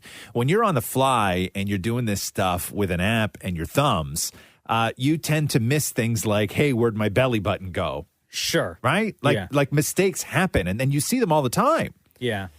But you try to make something look bigger or smaller, and then like the edges look all weird on the photo. Yeah, right? and I feel now we're at the point where it's almost redundant to accuse a Kardashian of photoshopping something. Like now it's just, we all know what happens. Well, now it's just where's Waldo, right? Mhm. Like nobody thinks that or believes that they don't Photoshop everything. Sure. Right? So now it's just where's Waldo. Now you see a new picture and you just look for the mistake, right? That's all What it is did now. they touch up in this photo? Yeah, that's all it is now. Because it wasn't right? that long ago. I don't know if you guys remember. Khloe was accused, and this is so weird. I don't know what the reason was. Oh. But she was accused of photoshopping her daughter into a photo of, I think it was They were at Kim's Disney World. daughter at Disney. And No, then Kylie's. Kylie's daughter, Stormy. Yeah. They were at Disney, and then she got called out for it and immediately went online and was like, She did it. I did it. Yeah. Mhm. Yeah, I know. She had to admit it. They put one kid's face on another kid's body. Yeah. Yeah, because people were like, wait a second, another kid was just in another picture wearing those same clothes. Yes. Yes, they totally did it. I think that the reason that happened was because I believe it was very soon after Astroworld happened. And they didn't want, I think that the way that I heard it was they didn't want pictures to look like Kylie and the kids were out there having fun after so soon after Astroworld. So I think that was part of the reason. Maybe I'm not 100% sure, but yeah, the Kardashian. I mean, it's nobody is saying nobody's using the defense of they don't Photoshop their pictures or edit their pictures, right? So now it's just the game of like finding out what was done, and it's fun for people. But the more I look at this photo now, Yeah. it really does look like she photoshopped it out because the waistband on the underwear looks like it's in the exact same position. Yeah. It doesn't look that I high. photoshopped a photo recently. What's that, Maury? I You Photoshop all your photos, though. Yeah, You but I use a weird shrunk my filter. whole body. What do you on mean a you photo. shrunk your whole body? I was posing with Sonic the Hedgehog, and I looked a little larger, so I went to probably the same app they use, and you use your fingers, and you can squish your belly. What app do you use? Oh, several. You use several to shrink. Well, I guess you do. You Hold need on to. here. Hold on here. What apps are you using? Big bodies to shrink. I don't know Which anything photo? about this stuff. I really don't. If I need Is it on something your photoshopped, Instagram? I send it to a professional. No, I Airbrush is the name of the app. Where did you post this photo? It is this one here. You ever photoshopped anything? Shem always has his moody pictures up. Yeah, man. I have a professional photographer friend. Yeah. No And- Photoshop though. No, but he retouches though. He takes out the bumps and like if you got like bags under your eyes and stuff like that, right? Come on, please. Hold on, let me look at this photo. Come on, son. Oh my God. And you're holding the dog, so you made the dog skinny too? And I sort of Sort of what? I darkened the dog. Oh wow. Excuse me. Why would you darken the dog? Yeah, why So would you that because I found that if I darkened the dog, it made me look better. You have to understand. You have to understand that Shem and Maury are alone in a room right now. Yeah, not for long. The Roz and Mocha Show podcast. Maury's hair is so short. Your head shines, man. What'd you do? It would grow. I got it shaved. It's shaved. Why did you do Does that, Matthew though? like it like that though? Oh God, no. No, he does not. But I keep going super short because So does he. Oh, joking. I'm joking. I'm joking. Okay. That's such a good one. Okay. So, do you do it just so you don't have to continue getting haircuts? Like Exactly. It's a money-saving tactic. It's a money-saving tactic, right? So that's why. Or is it because the bald spot in the back keeps getting bigger? No, I don't even notice that. Oh, we do. Oh wow, Jesus.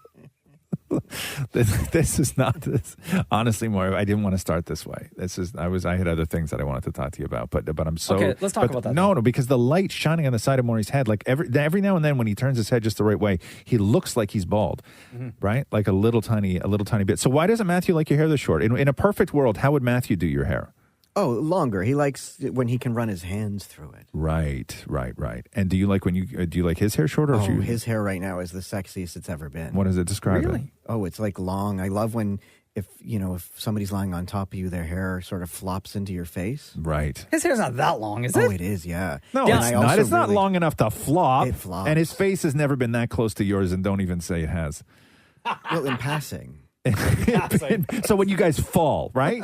When you trip over. Okay, so let me get this straight. When you guys are both walking into the kitchen and he's yelling at you because you didn't do the dishwasher right, and you both trip over the dog at once and he lands on top of you. Oh my God, it's like you were in the other room. When his hair brushes across your forehead as he's screaming in your face, you love that moment. So hot. Okay. The Roz and Mocha Show podcast. Roz and Mocha's Fix My Life. What advice can you guys give me? Okay, so my question is, got a problem you can't fix? Roz and Mocha got you. How you doing, Sabrina? It's Roz and Mocha. I'm doing good. How are you? Great. What's on your mind? Why are you here with us? I need help. I feel like I'm behind in life. Oh, yeah. Sabrina, you wrote us this. Hey, Roz and Mocha, fix my life. I feel like I'm going through a midlife crisis. How old are you? I'm 23 now. Oh, okay. I feel like I'm going through a midlife crisis because I don't feel like I know what I'm doing with my life. I expected at this age to have a full-time job, a car, and a steady relationship. Instead, I'm single, never dated. I've got my G license, but no car. And I finally finished school, but I'm not working where I wanted. I know in life everything takes time, but I feel like it's going so slow, or I'm like lacking that, wow, adulting is easy feeling. Any advice? So I would say, first of all, you're not going through a midlife crisis, my love. You are going through what it's like to be 23. And 23 is one of those awkward ages. But I think that you have to sort of look at things differently. Look at the opportunity you have. You have very few years in your life where you can take big chances. And you can risk without losing everything because you really don't have anything. These are your years to do that. And instead of sitting there feeling like you're being left behind, you need to take chances. Okay. What, at the age of 23, Sabrina, did you think your life was going to look like? When you're younger, you picture, okay, 23, I'll be dating, getting married at 25, driving around in my own car, working full time. Sure. That would be great, right? It But if would. those are your goals, it's not to say that you still can't achieve those goals. Yeah, but I guess it's because I'm a planner. I expected everything at a certain time in life. Sure, but you know how very easy it is for you right now to marry a guy that hates you, drive a crappy car, and go to a job that you hate every day? You can have all those things. Oh, okay. Right? enough. You can have all those things, but you just think better of yourself. You have goals, and You want more. Yeah, and I would say that a little perspective is what you need at 23. For me, when I went through all this stuff too, and where it hit me was I became incapable at celebrating anybody else's success around me, right? Where if I heard anything good happen to anyone I knew, it would infuriate me because I started to feel like I was being left behind and that I wasn't, sort of fast enough and I didn't have it all together. And that hurt me more than it motivated me. At the time, I thought I was motivating myself and I was staying focused, but what it did was I isolated myself from opportunity. And I isolated myself from people who could possibly help. And you just have to make sure that you're not doing that you're not internalizing all of these feelings you have and focusing on all the things you don't, when these, again, at 23 are your years to just take big chances because you have nothing to lose right now. Mm-hmm. You have no kid. You don't own a house. You don't have a car payment. Like you have nothing to lose right now. And so you could fail 5 times in a year, but you have to take big chances at this age. You have to. And those are the chances that, you take and fail that help you grow as a person. Oh, okay. Okay, let's get practical here, okay? Because I think that we're losing you. I think that you think that you've joined some sort of like weekend bougie course that you can't afford. Okay. Here, let me ask you a question, okay? And we've asked this question to so many people on the show before. What are you good at? Art. Art? Yeah, like painting, drawing. Okay. And how often are you doing that? Used to be all the time, but now it's like once every month when I get time. Why? I don't know. Okay, Just, I'm telling you right now, you need to get good at something, and this is for you and everybody else. You need to get good at something. You need to do the thing you're good at every single day. Okay.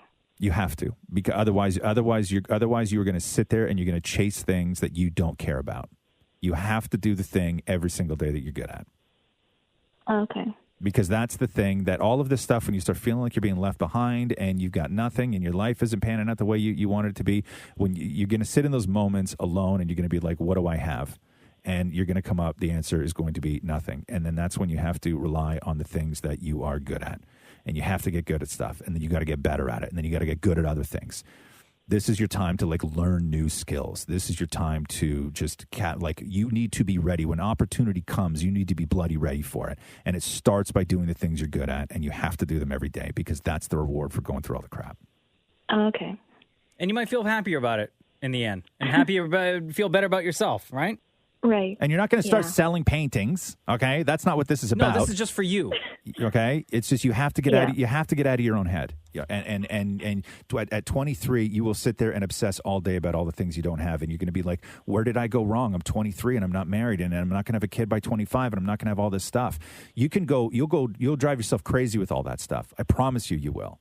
And you have to get out of your own head, and you have to realize that you're not late with anything.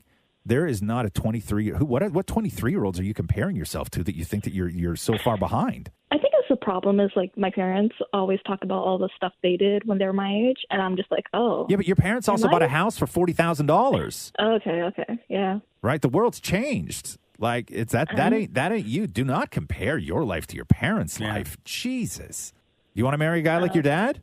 Nope. There you go. Take that off your list. You're going to be fine. You're going to be fine. Yeah. And I know that you start diminishing your value when it comes to even things like relationships because you start feeling like you don't have a lot to offer, right? Because you don't have a lot set up for yourself. So it's like when you start looking for love or you think that you want to sort of get into that world, you're like, but what do I have as a person have to offer? And you just have to realize that opportunity and kindness and adventure and all of that stuff is what you have to offer. Nobody at 23 is not going to date you because of the job you have, right? So you can either build it alone or you can build it together, but just don't think that you don't have anything to offer because you've got a ton to offer. Okay. Thank you so much. All right. Have a good day, Sabrina. You too. Bye.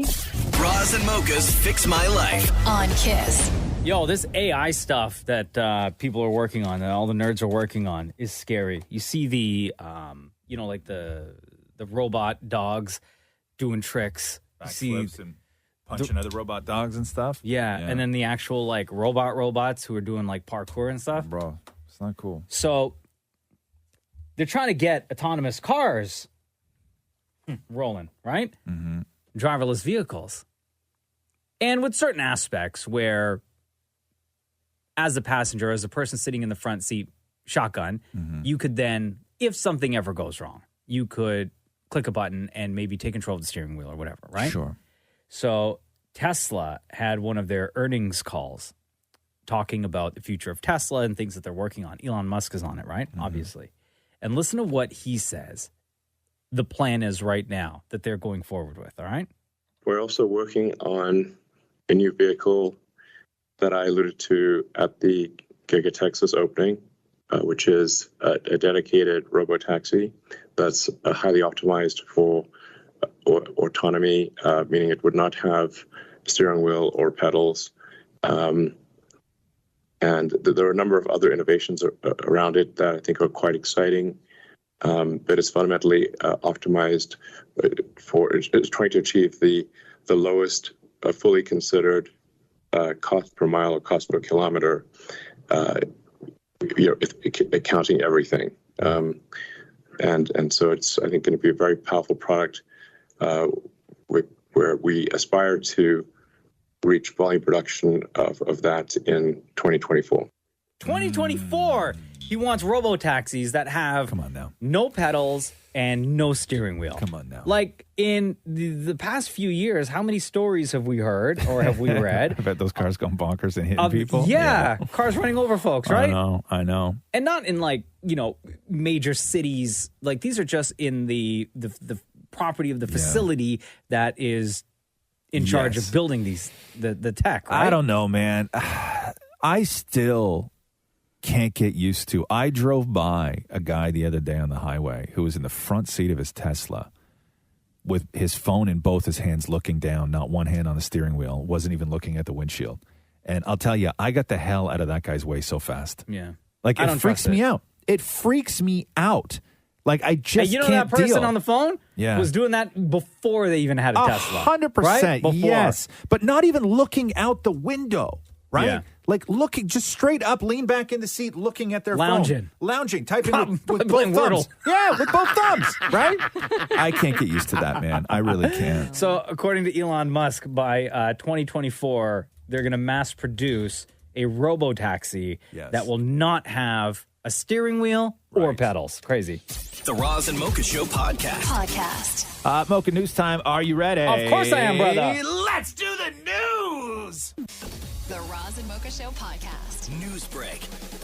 Kim Kardashian had joined TikTok a while ago and was uncomfortable in the space of TikTok. As am I. I don't really understand TikTok. I'd like to TikTok, but I don't get it. Somebody's got to show me how to do it. Oh, I do quite well on TikTok. Yeah, I know you do. I just, it's an intimidating space for somebody who's like to try and jump into there. Like, I don't understand what it does. I know people love it and all that stuff. But I don't know. It's a weird thing. So she finally posted her first TikTok yesterday, and? which was her two makeup artists sort of getting ready. There was like a little clip from something. I don't know what it was. And then the camera flips around, and then it's Kim all done up, and then she swooshes her hair. And that was the TikTok. And 1.6 million views so far. Wow. I just checked. So there you go. Did you see this TikTok, Deepa?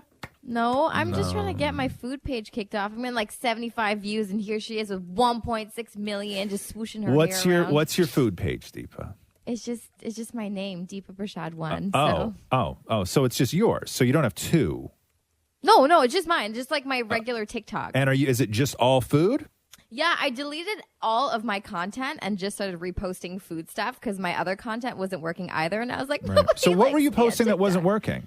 like everything. No, but like tell me, like people want to know, like what because here's my thing is that like all you the can trendy be, stuff. Yeah, because you can be like popular on like stuff works on Instagram that doesn't work on TikTok. Stuff works on TikTok that doesn't necessarily work on Instagram. And Maury, I want to get your opinion on this too. So Deepa, like what were you having success with, say, on Instagram that just wasn't working on TikTok? So all of my Instagram stuff is basically food posts, me going around the city, trying new food, that sort of thing. Right. My TikTok, on the other hand, I was doing a lot of the challenges, like trending challenges. If I go on the discovery page, I'm like, cool, this sounds trending. Let me do this. Yeah. And like no one would watch my stuff. So I was like, let me just post food content. And I'm still struggling a little bit with that. And sounds like, Damnit Maurie, it sounds like you could run a masterclass and your two students are right here, Roz and Deepa. So Maury, because your stuff takes off, right? So Maury, Maury, explain. Some does, some doesn't, Same question. So what generally have you found works on Instagram that doesn't work on TikTok and vice versa? I find that,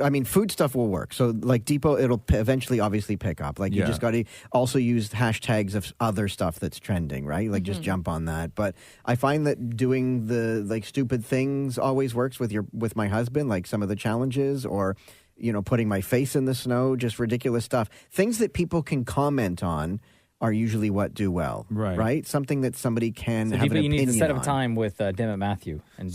Great. So what's your most successful TikTok, Maura? Mine was when I fell on my face with the Magic Mike crew from Vegas. And when did you do that? Like a few years ago. I'm posting old stuff too. Oh, you're repurposing? I'm repurposing. And how well did that do? That one has 10,000 likes, but it has 89,000 views, and the one with me putting my face in the snow has 2,000 views and 2,100 likes. Okay. Wow. All right. Okay. So there you go. But then I did one where I waved a Harry Potter wand and it only got 3 likes. Oh, 3 likes? Yeah. Yeah, okay. Yeah, Nobody wants to see you waving your wand, bro. Yeah. Oh, man. That's what she said. Thank you, Deepa. Thank you. Goes without saying, but thank you. The joke was already implied, Deepa. Go put that on your TikTok. Already implied. Already. The Roz and Mocha Show podcast. Let's head down to Las Vegas, Nevada, where CinemaCon is going on. This is where all the big movie companies debut like their sneak peek trailers. The big stars show up because the people in attendance are all the theater owners. So this is a way for the stars and the movie companies to pitch their shows to the theater owners, right? Sure. Basically it's a convention kind of thing. But it's really turned into almost like a Comic-Con where massive stars show up, they debut trailers that nobody's ever seen. Like it's a really, really big deal. And the big story yesterday was it showed a little bit of that Elvis movie. There was a first look at Margot Robbie dressed as Barbie for that movie, which is dropping next summer. Who's it? Is it Ryan Gosling? Ryan Gosling's in it. There's the cast is massive in that Yeah. Barbie movie. Greta Gerwig's doing it. And Dwayne "The Rock" Johnson with Black Adam. So the way that it started was that everybody was in this giant theater, and then the screen popped up, and it was Dwayne Johnson on screen. And he's like, "Hey, I'm Dwayne "The Rock" Johnson. Just want to thank everybody for being here," like a video message.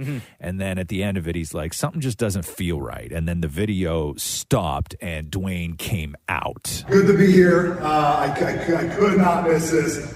It's time. You can kind of feel it in our business. You can feel the energy in our business. You can feel the lift, the tailwind that we're getting in our business as we go into the summer, as we go into the fall, and certainly we want to close out this year big and fun and certainly profitable. Like Black Adam does. It's one of the things in my life that gets me out of bed. It stokes that flame and that passion. It makes me a burner. Black Adam is really that project, and I think we are positioned nicely to create and deliver something that's unique, that's different. We have been talking that Black Adam is going to, the hierarchy of power in the DC universe is about to change. That's not far off, and that's not hyperbole. When you see the movie and you see the character, you'll understand what I mean. It truly has been a dream come true. I can't wait for you guys to see the movie, and I think by the time Black Adam comes out in the fall, at the end of October, if we do our job well, which we will do our job very well, and I just mean from a marketing standpoint, I think the world is going to be ready for Black Adam. So I cannot wait. So they showed the trailer. So people in the theater got to see the trailer for Black trailer, Adam. yeah. First, the suit looks awesome. So far, we've only got like a teaser. Right. So the suit looks awesome, and then in the full trailer, so people who were in the room describe it as dark and badass, like very dark. Yeah. And the sequence ends with Black Adam catching a rocket that was fired at him from, I think, a helicopter in his hand, and then watches it explode all around him. And then there's another part where I guess somebody looks at Black Adam and says, "Heroes don't kill people." And Black Adam says, "Well, I do." Right? So Black Adam, in the DC world, Black Adam does not have the no-kill policy that other heroes have. Sure. So he's more like Dwayne Johnson described him as like the sort of Dirty Harry of the DC world. Cannot like wait. out for vengeance, out for all this stuff, and he kills people. So let me get this straight. The Rock Yes. sends a video message to the theater owners. Right. Lights go off, and then Yes. The Rock shows up. Right. Yeah. Interesting. Yeah. Why? He's not here. Just so you know, we've moved on from don't that. do this, 'cause then we gotta your do dream. everything. Your dream already came true. I'm putting zero amount of effort into anything between you and Dwayne The Rock Johnson from now on. I'm just saying. Okay, from Look how now on. look how easy it was for Nah. that situation. Yeah. Yep. Don't even worry about it. I've checked that off my lists and burned the page. Time to open up Apple Notes and start a new note. Yeah, here we go. The Roz and Mocha Show podcast. Justin Bieber's got a brand new song. I don't know what to make of this. We could probably almost play the whole thing. The song is 1 minute and 15 seconds. It's called I Feel Funny. It features a cameo from Don Toliver. And at the end of the video, which was shot on an iPhone, it teases a future collaboration called Honest that they say is going to arrive very, very soon. So here is a little bit, Mocha. I want your opinion on this, please. It's the brand new Justin Bieber called I Feel Funny. Oh, so dicey. Oh, so dicey. You entice me. Yeah. What's your sign? What's your sign? I'm a Pisces. I'm a Pisces. Please don't spite me. Please don't spite me. Please no fighting. Please no fighting. I don't got energy. No, no. Please just hype me. Please just hype me. Bills on bills. Bills on bills. I want to make them. Want to make them. All these hearts. Hearts. Hearts. I used to break them. I used to break them. But I've settled down. Stop bouncing like that, Shem, like you like the song. Yo, this song is... I hold the game. Shut up, Shem. And I won't drop it. I won't. I feel funny. I feel funny. I feel funny. Nah, this ain't a real song. I feel funny. I feel They shot 2 videos for it. Nah, this ain't a real song. They shot a behind-the-scenes video while they were on set shooting the regular video for it. I feel funny. I feel funny. Laugh it up, Chuckles. Laugh it up, Chuggies. No. Come on. This is not a real song, guys. Come This on. has to be a joke. No, it's a very real song. Yeah. It's No, on this has to be a Spotify and joke. everything. Yeah. No, I mean, it is a real song in the sense that it is Justin Bieber. It is a No, song. I know. I think but he's whether mocking it's right whether now. it's a goof, Yeah, that's what I think But it I mean, is. but it is a real song. Stop. Like it's not. Shem, the song ended like seconds Shem ago. said Stop not for- bouncing. Not for me. And Shem said it's still playing. Come on, but that you really is like this, dude? No, Dicey. nobody's gonna ever gonna listen to It's this. the one of those ones that'll grow on you. No, I'm it doesn't. 100% parodying the song. Pisces. I'm a Pisces. Yes, you should. I'm 100% going to. It's already being done on TikTok. Yeah, I do don't it. got energy. Please just hype me. Way to be supportive more. Yeah. Bills on bills. I want to The track is I Feel Funny. And it's Justin Bieber in the video that you can see. He's wearing an orange balaclava. And that's really it. and I won't drop it. I won't. So No, this has to be. I don't know what to think about it. Nah, this ain't like a. No. He's not being serious. In this No. one. I don't think so. But but remember when Kanye released "You're Such a I love it, I love it," and it was a goof, right? Yeah. Everybody was like, "Oh my God, this song is a goof," and now that song is like sort of synonymous with Kanye now. Like it's a real song. Mm-hmm. I don't know if this is ever going to be considered like part of Justin Bieber's catalog, but it is a Justin Bieber song. Shem, stop bouncing. It's not good, man. The Roz and Mocha Show podcast. Al Pacino out here again with the Shrek phone case. Remember when there was a picture of Al Pacino out for dinner and his iPhone was on the table and it was turned over and you could see that on the back of his phone there was like a Shrek phone case. Mm-hmm. And we had debated as to how did he wind up with that. And I had said, it's probably he doesn't even somebody gives him in his organization a phone. Just to use when he leaves the house, just in case an emergency happens or something. Now, Al, but he's walking if you around need with me, it. Just press 1 and it's auto dialed to my other phone. So Al Pacino was out for his 82nd birthday in L.A. with his girlfriend, who is 28. Now I'm normally not one. Yeah, I'm normally not one to talk about the age, between a couple because really, who cares? But that is that's a lot of years between you. Is that so? Is the Shrek phone case? Is the phone hers? No, it's in his hand. But I think maybe he thinks that it makes him look young. I guess when you're 82 dating a 28-year-old, you're like, what do I gotta get a Shrek phone case? Right? People can think I'm on fleek. Yeah. Look at Deepa's face. No, like what? That is so wrong. What is like? Does she find him attractive? It's Al can't Pacino. Of see, course like- she does. But he's 82. Yeah.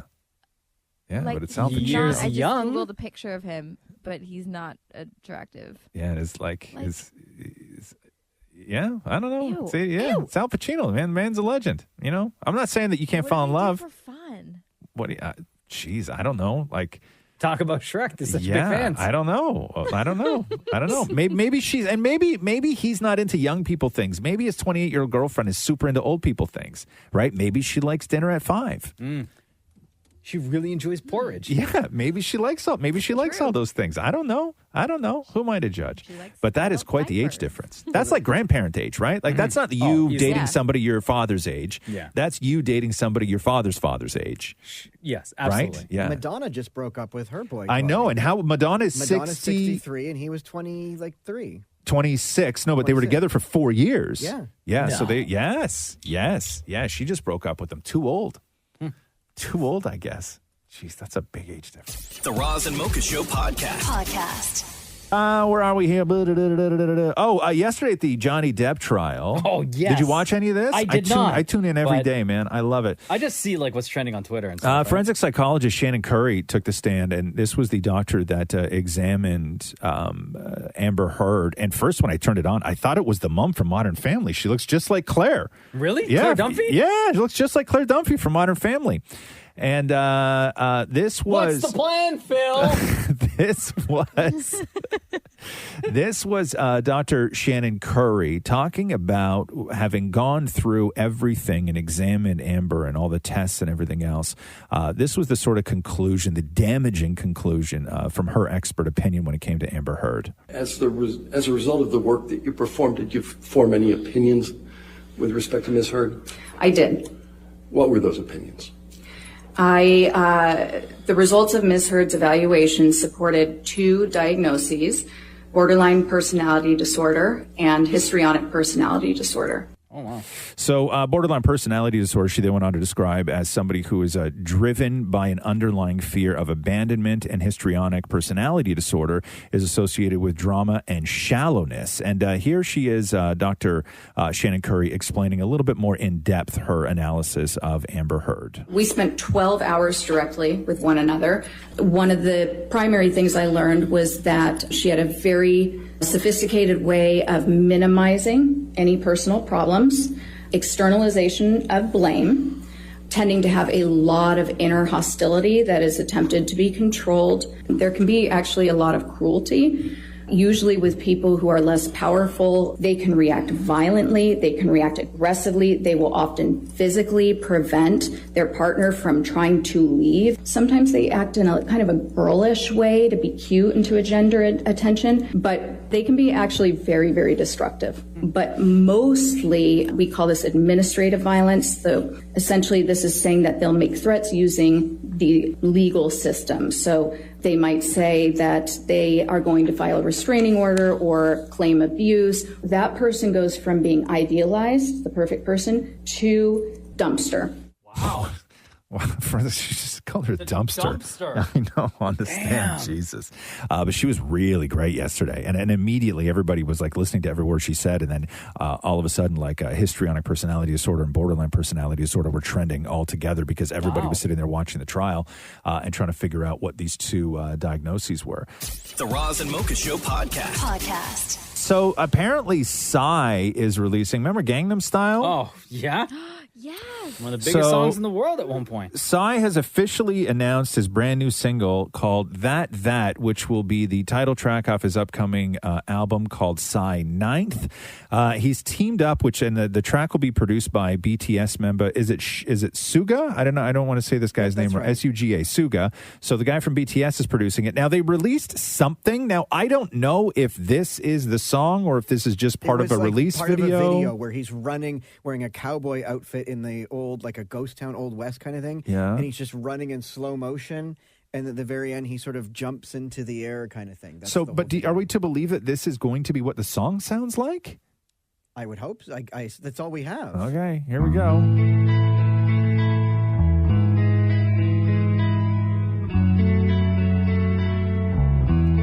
this is just going to be part of the melody. I don't think it's like a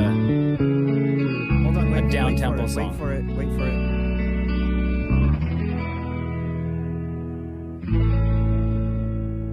Wait for what? Yeah, there's not one single real instrument in that song being used.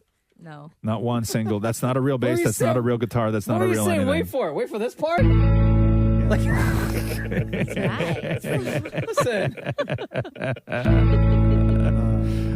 Yeah. Wow. That's fire. Wait That's for when it. he jumped. Wait for it. Oh, okay. Wait for it. The Roz and Mocha Show podcast. Ryerson University, which of course was named after an architect of Canada's residential school system, will now be called Toronto Metropolitan University. So the question is, because this is now the debate, everybody is happy that the place changed the name. Mm-hmm. That's not up. That's not the debate anymore. Are we going with TMU or are we going with TMet? TMet? Yes, there's a lot of people that are like Team TMet, and there's a lot of people that are Team TMU. I like TMU. Are we going TMU? Because Toronto Metropolitan University. Yes, as a former Ryerson grad myself. Oh, sorry, TMU grad. Yeah, I hear you. TMU for sure. Yes, absolutely. Yeah, Maurie? Sorry, repeat the chances. The chances? Or Are you even listening? The chances are that you have no idea what we're talking about right now. Yeah. Okay. Deepa. Okay. What's your guess? We'll come back to you, Maurie. Ask the question also to Deepa. Former grad. Yes. I would also have to say TMU. I think TMU. that sounds way better than TMet. So, Maurie, we're going with Ryerson changing the name to Toronto Metropolitan University, and there's a debate right now whether it will be known as TMet or TMU. TMU. What do you mean? Like, just call it TMU. No. The debate is, I'm telling you what the debate is. Another option. I don't want your other option. Bro, I swear you don't listen. Okay. No, I listened. I'm getting TMU. No, I'm telling you what the debate is now. Mm-hmm. Okay. Understand the assignment, sir. Okay. Do you understand how debating is? You can toss in another option. No, but you're not part of the debate, is what I'm saying. I'm saying that the debate right now going on is whether they're going with TMU or TMet. Where do you think it will land? Well, if you're not going to go with mine, then TMU. TMU, says Maurie. So everybody's on TMU. I'm seeing a lot of people say TMet. Another person just texted, former grad here, I'm TMU. TMU. So does everyone have to change their LinkedIn? Yeah, that's what's everybody, and people are happy to be doing that too, as they should be. The Roz and Mocha Show podcast. There is a new queen of OnlyFans, Danielle Bregoli, the Cash Me Outside girl. Catch me outside. How about that? No. So okay, so we Cash met Me OnlyFans. How about we met that? Danielle Bregoli years ago, 2016, on Dr. Phil when she got in a fight argument with somebody in the audience, and she said, "Cash me outside." How about that? Catch me outside. How about that? She's been on this show. We've had her on this show. I actually I don't mind her at all. I'm quite a fan of Danielle Bregoli, and she made a song that was, I think, better than a lot of the stuff that was out at the time. Catch me outside. How about that? Yo, And she's so- still rapping to this day. So she said she doesn't want to be known as a Cash Me Outside girl anymore. She said, call me the youngest female of the decade to go platinum. How about that? Call me something like that. How about call me the Gucci flip-flops girl, or the girl who got $1 million makeup deal, or the girl who made over $50 million on OnlyFans. What? So the story was Danielle Bregoli joined OnlyFans like the day after she turned 18, and she made her first million on OnlyFans in her first 6 hours on the platform. And she posted the receipts for this, like her OnlyFans account. She posted it online, and she made 52. I want to get this exact number here. She made $52,892,927.42 on OnlyFans. Here's the thing. I didn't know how much of a cut OnlyFans takes from people. How much? So Danielle Bregoli made $52 million. What she netted after OnlyFans took their cut was $42 million. Now, can I explain OnlyFans something? took $10 million. So to explain a little bit about OnlyFans, it's not just the memberships, right? So like you'll be able to buy exclusive videos. Like if you follow her, you can pay like $25 to see this video if you want. So she made, from subscriptions, because she posted the receipts, from subscriptions, she made $16 million on subscriptions. She made $161,000 just on tips, and she made almost $26 million through DMs. Oh, wow. Through like Those exclusive videos, video content. Like Harry from Too Hot to Handle does those. That's what he does. Deepa, have you heard any of these songs that Bad Baby releases? That's her name as a rapper. No, I knew she released that, but I never listened to any of it. This was called Habish. White J's, white Porsche, white wrist, white horse, high bitch, high bitch, high bitch, high bitch. I do not sniff it to roll it. It do not drip when I pull it. Hold on a second here. What? Did Amanda Bynes rip this song off for her song? Which one? The Diamond song? Diamond song. Similar, yeah. Hold on. Play me Diamonds now from Amanda Bynes. This is Amanda Bynes' new joint. Sorry, I didn't mean to throw that at you last second. I just got inspired here. Yeah, similar. I can hear the similarities. Diamonds, diamonds, diamonds on my neck, on my wrist. Diamonds, diamonds, diamonds But on thank my you for playing this again. Thank you. You're welcome, Warren. Diamonds, diamonds, Smash. diamonds on my neck. I just now think it follows like the similar cadence that a lot of Okay, yeah. Did right. Ross just troll us just to hear that again? Oh, man, I love that track. You know me. Huge fan. Shut up, man. What I do, I love it. I think it's great. And Show I don't me your even, I don't- Spotify that you downloaded it. I don't even. Listen, man. You, first of all, Show me on your Apple Music First of all, that I'm it's not been played. showing you anything. Okay. Anytime I have always said no. My whole life. Okay. It doesn't matter what follows. My whole life. Anytime anybody's ever said, "Show me your," I'm always like, no. Okay. Because when you're young, it's usually like your biceps, and I'm like, no. Okay, fine. Right? Show me your Yeah. biceps. The Roz and Mocha Show podcast. What do you want to do? You want to do? Do we have time for Thomas Markle, or we don't have time for Thomas Markle? Always have time for Thomas Markle. Okay, so first of all, The Crown, if you're a fan of The Crown, they put out a casting call looking for somebody to portray Kate Middleton in an upcoming season. This takes place in 2001 is where The Crown is, when a 19-year-old Prince William began his undergraduate course at university, where he met his soon wife, Kate Middleton, where she became famous on campus for walking in a charity fashion show down the runway in a sheer black dress, showing off her strapless bra and panties, apparently. And that's when all the love happened. But Thomas Markle, this is Meghan Markle's estranged father, back on news in the UK, first of all, talking about how he would love to attend the Queen's Jubilee. I'm looking forward to it, and I'm going to show my respects for the Queen, and I'm going to make sure that the Queen understands that my entire family respects the Queen and the royals, and we admire them. We want them to know that's how we feel about them, and that's how we feel about England. Thomas, would you like to meet with Prince Charles in particular when you are here in London? I really would like to meet with Prince Charles and thank him for walking my daughter down the aisle. And also just to meet and talk with him, because I think we have a lot in common now. We've pretty much both been ghosted by our children. So, I'd really enjoy talking to him. Oh, wow. Jeez. And this is... Jeez. This guy. This is Thomas Markle talking about how he doesn't approve of Meghan and Harry going off to work and leaving the kids at home. And my God, he's going off to the games, which would be far more dangerous for him than to be at the Jubilee. So I don't understand half the things he says, and I have so little respect for that man that I think he's an idiot. And to talk first of all, to come over, to fly all the way over, and not bring the children. That's ridiculous. First of all, most mothers don't leave a 9-month-old child behind. They usually hold on to that child till the child gets a little older. That's one thing that really bothers me. Because he's a great parent. I'd take him on any time. He's like a child. he follows my daughter around like a child. He's not a man. You can tell me he was in the military. I don't believe it. I don't believe it. I think he's kind of a wuss and always will be. Rebuilding that relationship, huh? One word at a time. I know.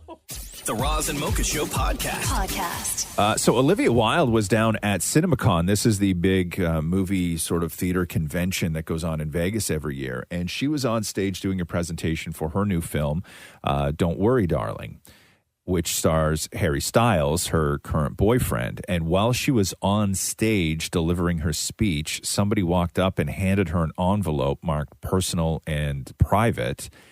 And she was like, is this for me? Is this a script? And then she opened it. And what happened was, while she was on stage doing a presentation about her new movie, she got served with custody papers from Jason Sudeikis. No. So you know how you always see in movies, like somebody's doing something real weird, like getting ice cream or whatever. You're at a brothel, who knows? And then somebody just pops up and goes, Ms. Wilde? Yes, you've been served. And then they run away. That's what happened. Oh, no. So she was on stage and somebody walked up on stage and handed her an envelope. And she opened it, read it, and sort of just like scanned it, realized what it was, and then put it back in. And then she continued on with her speech. Really? Like it didn't make mention of it. Didn't make mention of it. But So people in the audience thought it was like a bit, right? Yeah. So does Jason Sudeikis know that it happened in that fashion? Like, So- would he have been tipped off beforehand? So here's what everybody's saying. So they say that papers were drawn up to establish jurisdiction relating to the children of Miss Wilde and Mr. Sudeikis. So where the kids will live and how far you can take them, I guess. Yeah. They say Mr. Sudeikis had no prior knowledge of the time or place the envelope would have been delivered, as this would solely be up to the process service company involved, and he would never condone her being served in such an inappropriate manner. Yeah, that ain't right, man. How does security even allow that? So this is the head of the head of CinemaCon says this: a situation like this has never happened before, and in the priority at this convention has always been to protect the integrity of our studio partners and talent in attendance. He added, unfortunately, something happened. We will address it. We take this very seriously, and we will be reevaluating security protocols. Yeah. So I guess maybe this person, they give off the sense that they have free reign when they're like, I'm part of whatever it is. I have legal documents. I have to get them to somebody. Like when you start giving that rap to somebody at a door or whatever, people just let you through. Because right? maybe they slipped them the security at 20? Maybe that could also be it too. But it's also like you're talking about Who's studio going to say executives no? and Who's movie executives. Who's going to say no, right? Yeah, theater owners. They're all and stuff lawyers. Like that. Yeah, they deal with lawyers every day, now right? there's going to be a new rule, no legal documents allowed. No, I don't know. This was like, That's they got sad, on though. stage with Olivia Wilde. Like if this person had lied, right? Let's say they had lied to get there. Whatever they said, they were allowed to get close enough to Olivia Wilde to personally hand her an envelope, right? That's crazy. But yeah, so they say that Jason Sudeikis has had no prior knowledge of it and wouldn't have condoned that had he known.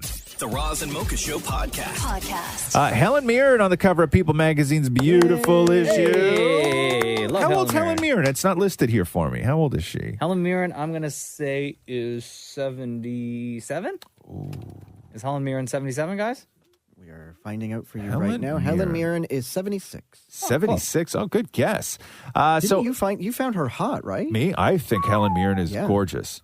Absolutely gorgeous and sexy and all of those things. She got a tattoo on her hand, like she's an old school badass. And yeah, absolutely. Helen Mirren is tops. But Helen Mirren has thoughts on one, being honored with being in the People Magazine's beautiful issue, but also the word beautiful itself. When I heard I was going to be on the cover of this particular iconic issue of People magazine, I was absolutely gobstruck, as we say in England. I've never considered myself beautiful in that way. And also, you know, my age and all the rest of it. So I was amazed. What I don't like is the word beauty associated with the beauty industry. In other words, sort of makeup and products, and, you know, skin care and all the rest of it. Because I think it excludes the vast majority of us who are not beautiful. I love the word swagger, you know, because I think swagger means I'm confident in myself, I'm presenting myself to the world, I'm enjoying the world around me. And I think that what is called the beauty industry, I think, should be called the swagger industry. We're giving people swagger with these wonderful products that you can get nowadays. Look at that. Helen Mirren Right. taking it back to 2008 with the word swagger. And she's in the new Fast movie, huh? Oh, that's right. She joined the franchise. Yeah. She's part of the Fast That's and gonna be a Furious monster franchise. movie, huh? Monster movie, bro. Monster movie. The Roz and Mocha Show podcast. And quickly before we go, Andrew Garfield, who had just an incredible year last year. So he was out promoting, if you remember, Tick, Tick, Boom, which did very well. Eyes of Tammy Faye, which he did a long press run for. But within all of this, he had to try and keep the fact that he was in Spider-Man, spoiler alert, a secret. So he was everywhere. Andrew Garfield was everywhere last year. And it seems now he is going to be stepping back for a little while. I'm just so fortunate, and I am going to take a break, though. I'm going to rest for a little bit, and I need to kind of recalibrate and reconsider what I want to do next and who I want to be, and just be a bit of a person for a while. Because it was weird, because Andrew Garfield already felt like he sort of went away. Then he came back with a vengeance. Yeah. And now he's Like he's a gonna go. big monster year. Yeah. he had a I can't huge imagine year movies last without year. him. He's so good. What do you mean you can't imagine more? You've seen more movies without him than you have with him. Yeah, I was just trying to be like, oh my God, he's amazing. I can't imagine movies. Like what movies? Like Guardians of the Galaxy? Like what movies can't you imagine without Andrew Garfield? Oh, like many. No, he's so good. Jeez, man. The Roz and Mocha Show podcast. Lady Gaga teases her track from the new Top Gun Maverick movie called Hold My Hand. She says this song is a love letter to the world. I had no idea Gaga was even doing the song for Top Gun. Me neither. So if you remember the original Top Gun, the two big tracks to come out of that were Danger Zone by Kenny Loggins.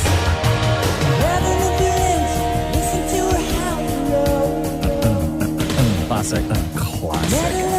Now, remind me again, is this the song you listen to when you get ready in the morning? Me? Yeah. This is the one you Baby, listen to, right? I am always on the highway to the danger zone. Right. Fun fact, by the way. And the big love song from the movie, because Top Gun, of course, all those movies had like a monster sort of like rock and roll hit, and then they always had a love song. And the love song from Top Gun was Take My Breath Away by Berlin. Yo, classic. If we weren't separated by plexiglass right now, I would hold you? Is that what you were going to say? Yeah. Oh, babe. We would dance. We would dance. Babe. If I wasn't in a separate room right now, I would be. Yeah, you'd be in another room alone still. By the way, Lady Gaga put on her Instagram a sheet of paper with a bit of writing on it. Oh, I'm going to read that. Hold on a second here. Oh, sorry?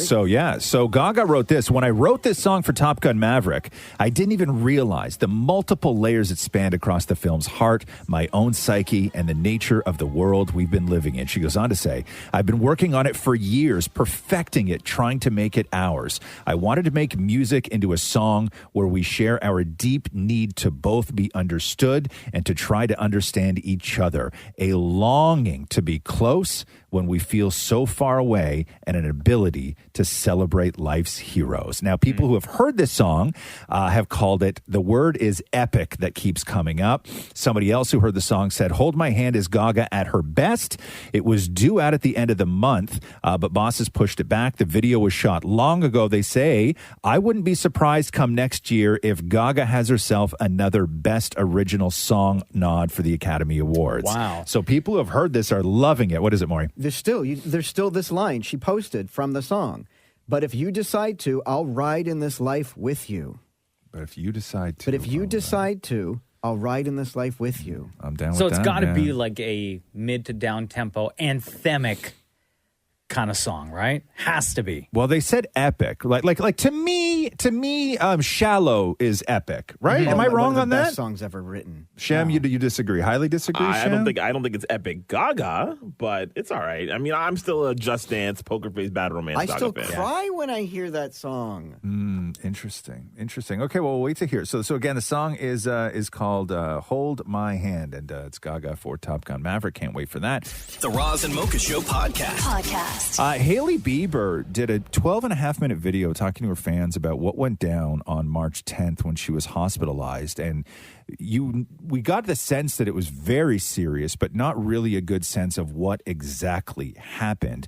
And Hailey just sort of lays it all out, what went down when she was sitting there with Justin. I was sitting at breakfast with my husband, and all of a sudden I felt this really weird sensation that kind of like traveled down my arm from my shoulder all the way down to my fingertips, and it made my fingertips feel really numb and weird. Justin was like, "Are you okay?" And I just didn't respond because I wasn't sure, and then he asked me again, and when I went to respond, I couldn't speak. The right side of my face started drooping. Couldn't get a sentence out. Everything was coming out like, not even jumbled, just like couldn't get any of the words out. So obviously immediately I thought I was having a stroke. Right away, he asked for somebody to please call 911 and got in the ambulance to the hospital. There was actually a funny moment where they were calling into the hospital to explain what they were bringing in, and they were like, "I have a 30-year-old female," and I was like, "I'm 25. So when I went down to UCLA, we did some more in-depth testing, and they were able to see that I had suffered a small blood clot to my brain. What happened with me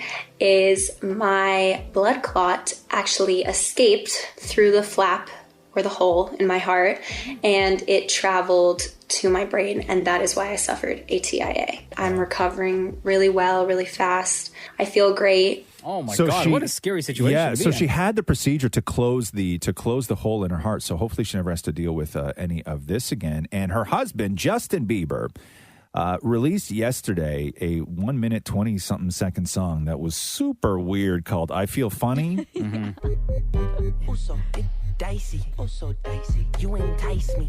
I like it. What's your sign? Oh, What's your shut sign? up, guys. I'm a Pisces. I'm a Pisces. And- Please don't spite me. Please don't spite me. Yo, Roz, you're bouncing right now. You like this song Baby, too, baby, come on now. I don't know, man. And on IG, Justin wrote this. So this may make you feel better, Mocha. Because I said that it seems like a goof. It seems like a joke. This is not a for real song. No, 100%. It seems Right? like a goof. But the question was whether it's good or not. So I'm sorry, believers, but this is not a good song. Okay, And I like most of Justin Bieber's songs. Okay, I don't like this song. Okay. So on The song makes me feel funny. So on IG, funny where? I feel funny. I feel funny. Like, point at the doll where it makes you feel funny. Shut up, man. Okay. What did Justin Bieber say? Jackass. Where did Justin make you feel funny? Shut up. Point at the doll. All Point at the over, doll. all over. Point, all over?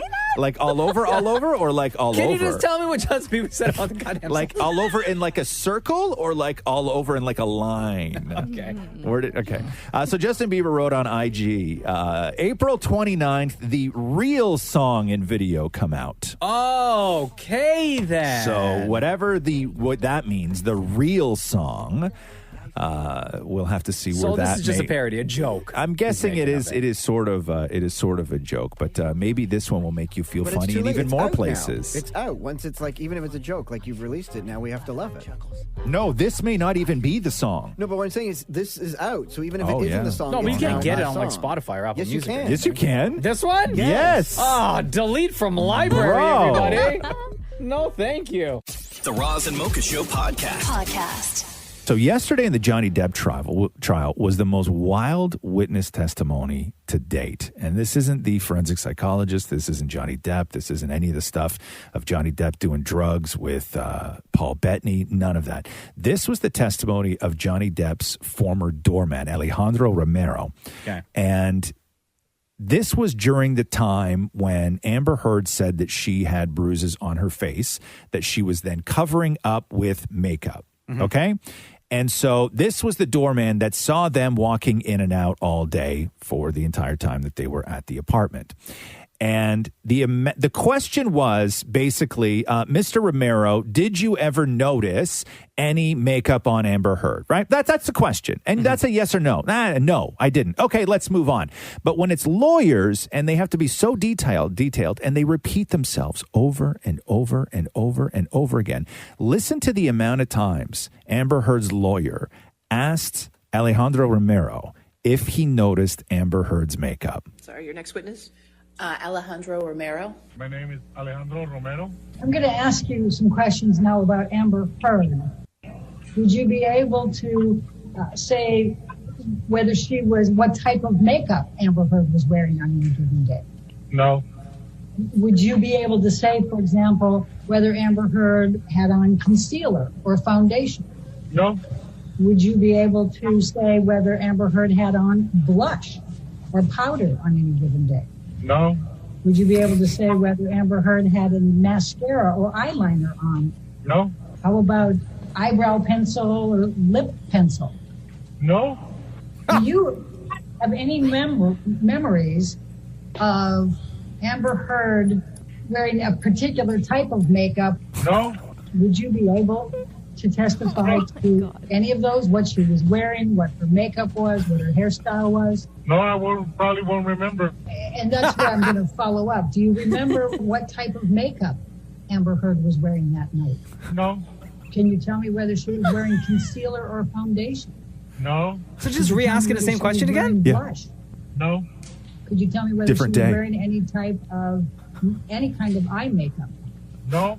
Can you tell me what type of makeup Amber Heard was wearing in any of those videos? No, I can't tell you. Can you I tell don't me? know. Can you tell me whether Amber Heard was wearing concealer in any of those videos? You asked that already, though. No. Can you tell me whether Amber Heard was wearing any foundation in any of those? You asked that already, too. No. God. Can you tell me whether Amber Heard was wearing any blush in any of those videos? You asked that already, too. No. Can you tell me whether Amber Heard was wearing any powder in any of those videos? No, but she looks really pale. Like you need makeup, girl. Foundation or powder. So this went on for 35 minutes with Alejandro 35? Romero. Yeah, okay. With him just saying no? So he didn't want to be there, okay? And the best part about Alejandro Romero is that he did his testimony while sitting in his car. And It sounds like it. I was going to just ask where he was. And at some point, he starts the car and starts to drive. No. And the judge and the lawyers are like, what is going on? So if you have any questions about whether Alejandro Romero wanted to be there or not, this is what he said on record. I just don't want to deal with this anymore. Right? I just so stressed out because of this. I just don't want to deal with this anymore. I'm tired. I don't want to deal with this court case. Everybody got problems, and I don't want to deal with this no more. I don't want to put this with any more words. Oh, and he just takes off. Okay, and then he's keeping him 100 though. he started driving away, right? Yeah. So here, play clip number 2 for me. This is a super cut of poor Alejandro Romero, Johnny Depp's doorman, just answering every single question the same way. Nope. I don't remember. Nope. No. I probably won't remember. No. Just don't remember. I don't remember. Just don't remember. Nope. I don't remember. I don't even remember what I got from strong witness. I just don't recall. I just don't remember. No. Did you testify truthfully to everything that you testified in response to my questions today? I did. The Roz and Mocha Show podcast. James Gunn is defending Chris Pratt. So somebody tweeted out yesterday, people hate Chris Pratt. And this happens like every couple of weeks. The mob comes for Chris Pratt. And so the tweet was, Marvel, hear me out. Just replace him. And it was a side-by-side image of Chris Pratt and Patrick Wilson. And then James Gunn got into this and replied, for what? Because of your made-up, utterly false beliefs about him? For something that someone else told you about him that's not true, Chris would never be replaced as Star-Lord, but if he was ever, we would all go with him. And then, wow. And then someone even claimed that Chris is a member of a homophobic church, to which James Gunn replied, he isn't. I know the church he currently goes to. Do you? The answer is you don't. You heard something from someone who heard it from someone where he goes to a church, and then you decided, yeah, it's okay. I'll believe the terrible thing I heard online about this celebrity. So that was James Gunn coming to the defense of of Chris Pratt, because a lot of people like to go in on Chris Pratt. The Roz and Mocha Show podcast. As it is right now, Disney had been asked to cut 12 seconds of a scene from the new Doctor Strange movie in order for it to play in the Middle East, specifically Saudi Arabia. Nawaf Al-Saban, Saudi Arabia's general supervisor of cinema, said that it's one scene where there is a character talking about, it's 12 seconds, and it's a lesbian character who refers to her, quote, two moms. Oh. Two moms, and they had said the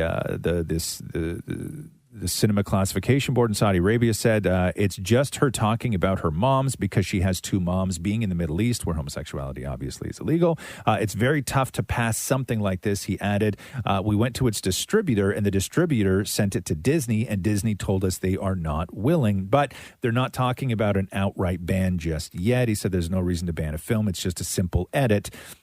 So far, they have refused, but we haven't closed the door. We're still trying, they said. Right now, the film, you cannot buy pre-sale tickets anymore for the film. It is not set to be released in Kuwait, Qatar, Saudi Arabia, a whole bunch of other Gulf countries. So that is the latest with Dr. Strange, yeah. Are tickets on sale right now for that? For here? Yeah. I don't know. Are they? I need to get mine. I think I'm going to go to the theater to watch that. You're going to go see Doctor Strange? Yeah, I need to. Yeah, I know. I like Doctor Strange a lot. I think it's a great movie. But it's interesting because they won't cut it for, they don't want to cut it for the Middle East, but they will cut stuff for China. Yeah. Right? I don't know why it that's even an option. Like, why even say, like, you know, Because I know you want to make your money, but it's just so unfortunate that that's even a discussion. Well, like, you don't want to see our movie, then we're not giving you the movie. Yeah, my God, people have had to change entire plot lines of movies if they want it released in China. Yeah, but that's where the money is, right? And then so you look and you're so like, money's more important than keeping your movie, the integrity of the movie. Yes, for the yes is the answer to that. That's it's a very simple yes. Yes is the answer to that question more. And I don't agree with it, but I'm just saying 100%. yes. To the answer to your question is 100% yes. Thanks for listening to the Roz and Mocha Show podcast. Catch the guys live Weekday mornings from 6 to 10 on Kiss 92.5. KISS925.com. Or download the Kiss 92.5 app.